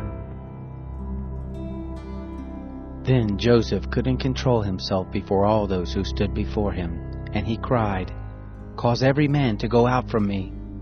There stood no man with him, while Joseph made himself known to his brothers. He wept aloud. The Egyptians heard, and the house of Pharaoh heard. Joseph said to his brothers, "I am Joseph. Does my father still live?" His brothers couldn't answer him, for they were terrified at his presence. Joseph said to his brothers, "Come near to me, please." They came near. He said, "I am Joseph, your brother, whom you sold into Egypt. Now don't be grieved nor angry with yourselves that you sold me here, for God sent me before you to preserve life. For these 2 years the famine has been in the land, and there are yet 5 years in which there will be neither plowing nor harvest. God sent me before you to preserve you a remnant in the earth, and to save you alive by a great deliverance. So now it wasn't you who sent me here, but God, and he has made me a father to Pharaoh, lord of all his house, and ruler over all the land of Egypt. Hurry and go up to my father and tell him, 'This is what your son Joseph says. God has made me lord of all Egypt. Come down to me, don't wait. You shall dwell in the land of Goshen, and you will be near to me, you, your children, your children's children, your flocks, your herds, and all that you have. There I will nourish you, for there are yet 5 years of famine, lest you come to poverty, you and your household and all that you have. Behold, your eyes see, and the eyes of my brother Benjamin, that it is my mouth that speaks to you. You shall tell my father of all my glory in Egypt, and of all that you have seen. You shall hurry and bring my father down here." He fell on his brother Benjamin's neck and wept, and Benjamin wept on his neck. He kissed all his brothers and wept on them. After that his brothers talked with him. The report of it was heard in Pharaoh's house, saying, "Joseph's brothers have come." It pleased Pharaoh well and his servants. Pharaoh said to Joseph, "Tell your brothers, do this. Load your animals and go, travel to the land of Canaan. Take your father and your households and come to me, and I will give you the good of the land of Egypt, and you will eat the fat of the land. Now you are commanded to do this. Take wagons out of the land of Egypt for your little ones and for your wives, and bring your father and come. Also don't concern yourselves about your belongings, for the good of all of the land of Egypt is yours." The sons of Israel did so. Joseph gave them wagons according to the commandment of Pharaoh, and gave them provision for the way. To all of them he gave each man changes of clothing, but to Benjamin he gave 300 pieces of silver and 5 changes of clothing. To his father he sent after this manner: 10 donkeys loaded with the good things of Egypt, and 10 female donkeys loaded with grain and bread and provision for his father by the way. So he sent his brothers away, and they departed. He said to them, "See that you don't quarrel on the way." They went up out of Egypt and came into the land of Canaan to Jacob their father. They told him, saying, "Joseph is still alive, and he is ruler over all the land of Egypt." His heart fainted, for he didn't believe them. They told him all the words of Joseph which he had said to them. When he saw the wagons which Joseph had sent to carry him, the spirit of Jacob their father revived. Israel said, "It is enough. Joseph, my son, is still alive. I will go and see him before I die." Israel traveled with all that he had and came to Beersheba, and offered sacrifices to the God of his father Isaac. God spoke to Israel in the visions of the night and said, "Jacob, Jacob." He said, "Here I am." He said, "I am God, the God of your father. Don't be afraid to go down into Egypt, for there I will make of you a great nation. I will go down with you into Egypt. I will also surely bring you up again. Joseph will close your eyes." Jacob rose up from Beersheba, and the sons of Israel carried Jacob their father, their little ones and their wives, in the wagons which Pharaoh had sent to carry him. They took their cattle and their goods, which they had gotten in the land of Canaan, and came into Egypt, Jacob and all his seed with him, his sons and his sons' sons with him, his daughters and his sons' daughters, and he brought all his seed with him into Egypt. These are the names of the children of Israel who came into Egypt: Jacob and his sons, Reuben, Jacob's firstborn. The sons of Reuben, Hanok, Palu, Hezron, and Carmi. The sons of Simeon, Jemuel, Jamin, Ohad, Jachin, Zohar, and Shaul, the son of a Canaanite woman. The sons of Levi, Gershon, Kohath, and Merari. The sons of Judah, Onan, Shelah, Perez, and Zerah. But and Onan died in the land of Canaan. The sons of Perez were Hezron and Hamul. The sons of Issachar, Tola, Puva, Iob, and Shimron. The sons of Zebulun, Sered, Elon, and Shalil. These are the sons of Leah, whom she bore to Jacob in Padan Aram, with his daughter Dinah. All the souls of his sons and his daughters were 33. The sons of Gad, Ziphion, Hagi, Shunai, Esbon, Eri, Arodai, and Areli. The sons of Asher, Imnah, Ishva, Ishvi, Beriah, and Sarah their sister. The sons of Beriah, Eber, and Malchiel. These are the sons of Zilpah, whom Laban gave to Leah, his daughter, and these she bore to Jacob, even 16 souls. The sons of Rachel, Jacob's wife, Joseph and Benjamin. To Joseph in the land of Egypt were born Manasseh and Ephraim, whom Asenath, the daughter of Potipherah, priest of On, bore to him. The sons of Benjamin, Bela, Becher, Ashbel, Gera, Naaman, Ehi, Rosh, Mupim, Hupim, and Ard. These are the sons of Rachel who were born to Jacob. All the souls were 14. The son of Dan, Hushim. The sons of Naphtali, Jazil, Gunai, Jezer, and Shilim. These are the sons of Bilhah, whom Laban gave to Rachel his daughter, and these she bore to Jacob. All the souls were 7. All the souls who came with Jacob into Egypt, who were his direct descendants besides Jacob's sons' wives, all the souls were 66. The sons of Joseph, who were born to him in Egypt, were 2 souls. All the souls of the house of Jacob who came into Egypt were 70. He sent Judah before him to Joseph, to show the way before him to Goshen, and they came into the land of Goshen. Joseph made ready his chariot and went up to meet Israel his father in Goshen. He presented himself to him, and fell on his neck, and wept on his neck a good while. Israel said to Joseph, "Now let me die, since I have seen your face, that you are still alive."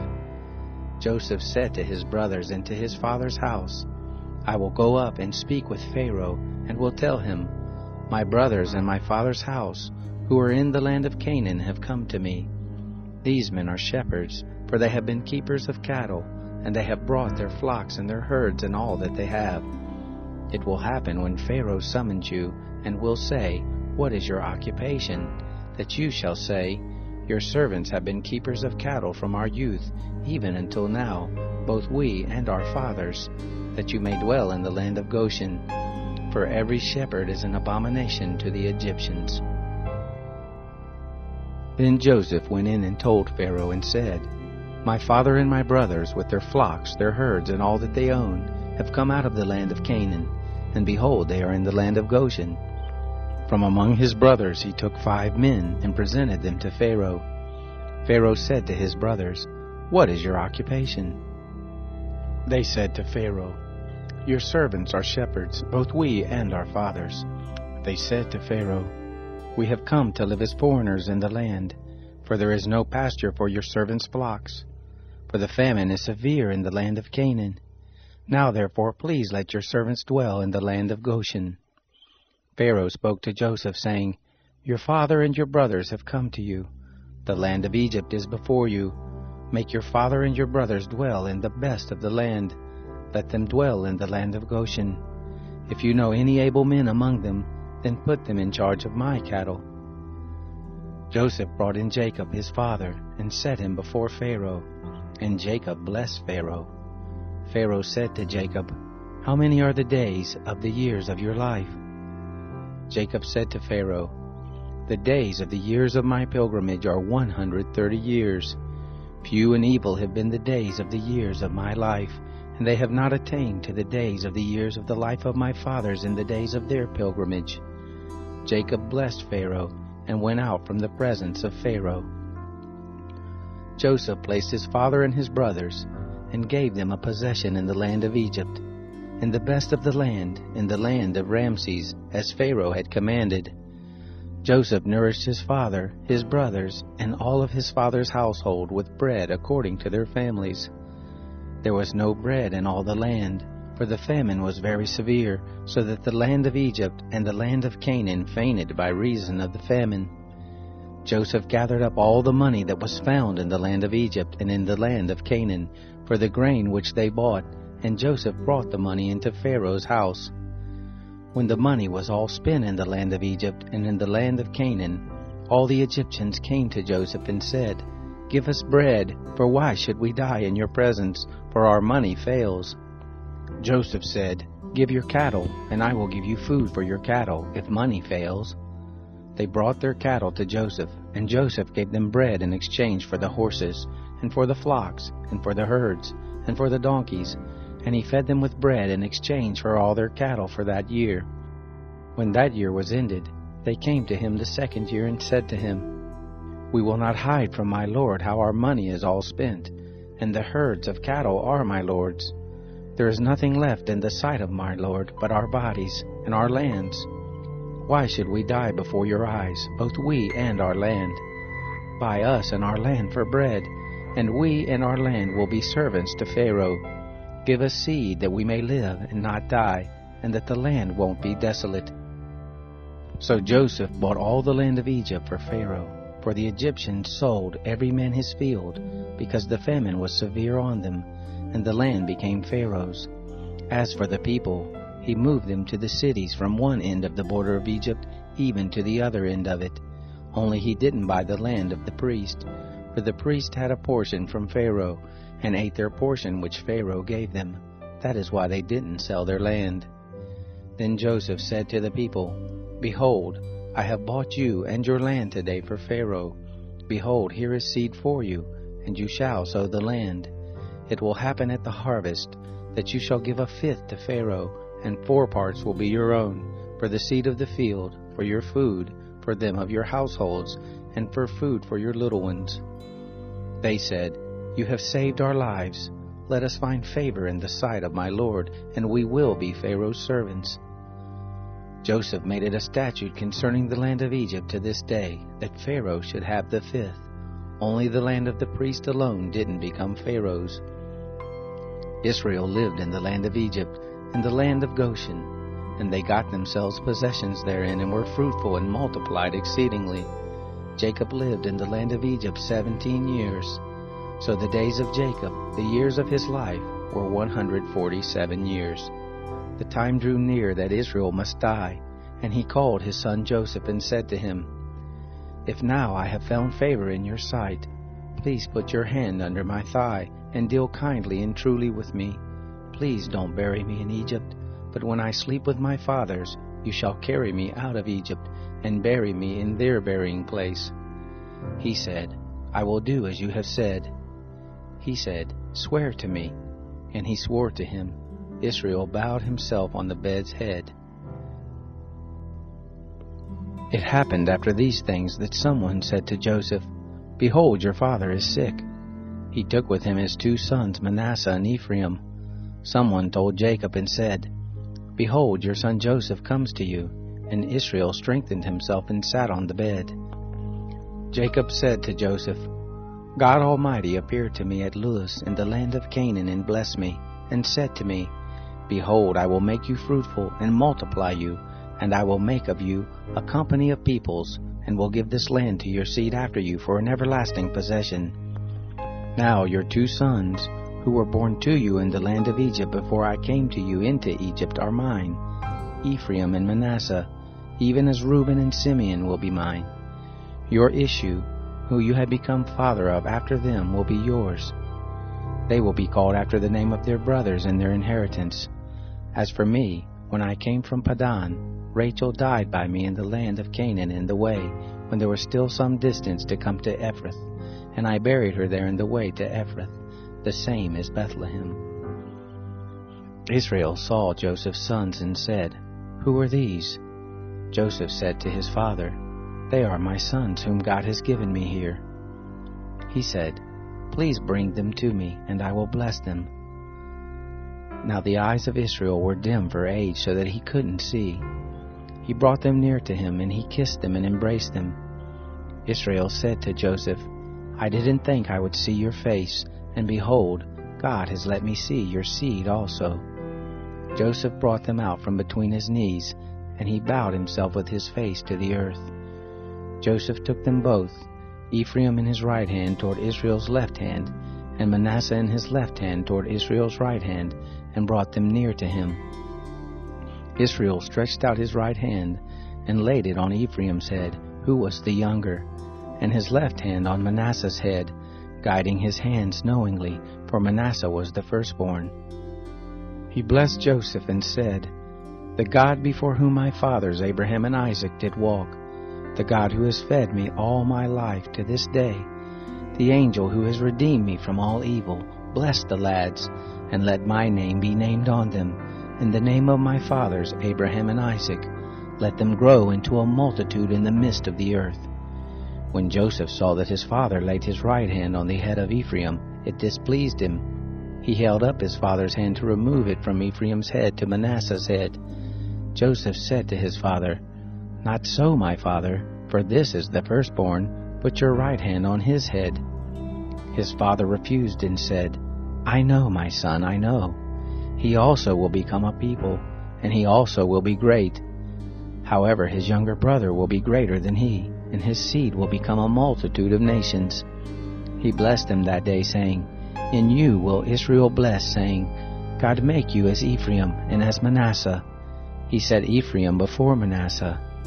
Israel said to Joseph, Behold, I am dying, but God will be with you, and bring you again to the land of your fathers.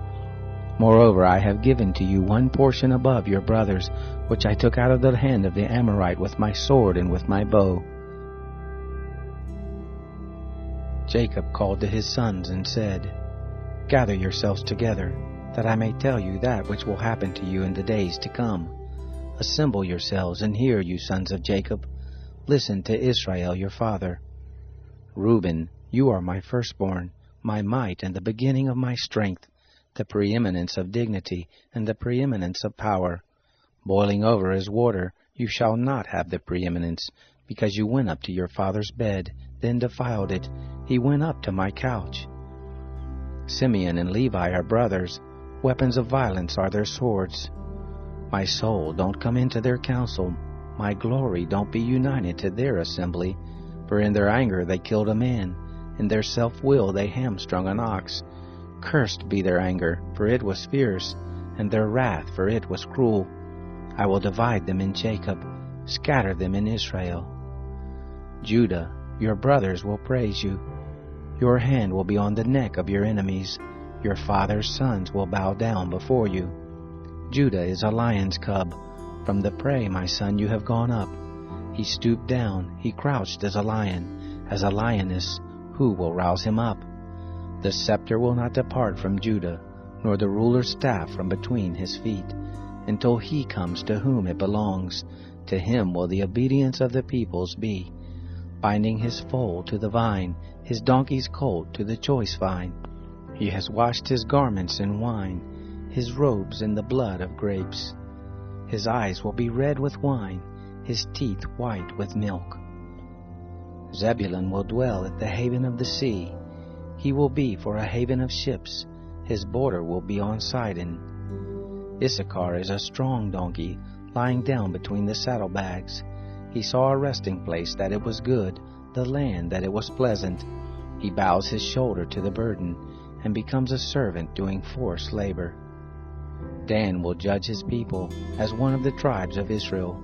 Dan will be a serpent in the way, an adder in the path, that bites the horse's heels, so that his rider falls backward. I have waited for your salvation, Lord. Gad, a troop will press on him, but he will press on their heel. Out of Asher his bread will be fat. He will yield royal dainties. Naphtali is a doe set free, who bears beautiful fawns. Joseph is a fruitful vine by a spring. His branches run over the wall. The archers have sorely grieved him, shot at him and persecute him. But his bow abode in strength. The arms of his hands were made strong by the hands of the mighty one of Jacob. From there is the shepherd, the stone of Israel. Even by the God of your father who will help you, by the Almighty who will bless you with the blessings of heaven above, blessings of the deep that lies below, blessings of the breast and of the womb. The blessings of your father have prevailed above the blessings of the ancient mountains, above the bounty of the age-old hills. They will be on the head of Joseph, on the crown of the head of him who is separated from his brothers. Benjamin is a ravenous wolf. In the morning he will devour the prey. At evening he will divide the spoil. All these are the 12 tribes of Israel, and this is what their father spoke to them and blessed them. He blessed everyone according to his blessing. He charged them and said to them, I am to be gathered to my people. Bury me with my fathers in the cave that is in the field of Ephron the Hittite, in the cave that is in the field of Machpelah, which is before Mamre in the land of Canaan, which Abraham bought with the field from Ephron the Hittite as a burial place. There they buried Abraham and Sarah his wife. There they buried Isaac and Rebekah his wife. And there I buried Leah. The field and the cave that is therein, which was purchased from the children of Heth. When Jacob made an end of charging his sons, he gathered up his feet into the bed, and yielded up the spirit, and was gathered to his people. Joseph fell on his father's face, wept on him, and kissed him. Joseph commanded his servants, the physicians, to embalm his father, and the physicians embalmed Israel. 40 days were fulfilled for him, for that is how many days it takes to embalm. The Egyptians wept for him for 70 days. When the days of weeping for him were past, Joseph spoke to the house of Pharaoh, saying, If I have now found favor in your eyes, please speak in the ears of Pharaoh, saying, My father made me swear, saying, Behold, I am dying. Bury me in my grave which I have dug for myself in the land of Canaan. Now, therefore, please let me go up and bury my father, and I will come again. Pharaoh said, Go up and bury your father, just like he made you swear. Joseph went up to bury his father, and with him went up all the servants of Pharaoh, the elders of his house, and all the elders of the land of Egypt, all the house of Joseph, his brothers, and his father's house. Only their little ones, their flocks, and their herds they left in the land of Goshen. They went up with him, both chariots and horsemen. It was a very great company. They came to the threshing floor of Atad, which is beyond the Jordan, and there they lamented with a very great and sore lamentation. He mourned for his father 7 days. When the inhabitants of the land, the Canaanites, saw the mourning in the floor of Atad, they said, This is a grievous mourning by the Egyptians. Therefore the name of it was called Abel Misraim, which is beyond the Jordan. His sons did to him just as he commanded them. For his sons carried him into the land of Canaan, and buried him in the cave of the field of Machpelah, which Abraham bought with the field, for a possession of a burying place, from Ephron the Hittite, before Mamre. Joseph returned into Egypt, he and his brothers, and all that went up with him to bury his father, after he had buried his father. When Joseph's brothers saw that their father was dead, they said, It may be that Joseph will hate us, and will fully pay us back for all of the evil which we did to him. They sent a message to Joseph, saying, Your father commanded before he died, saying, So you shall tell Joseph, Please now forgive the disobedience of your brothers and their sin, because they did evil to you.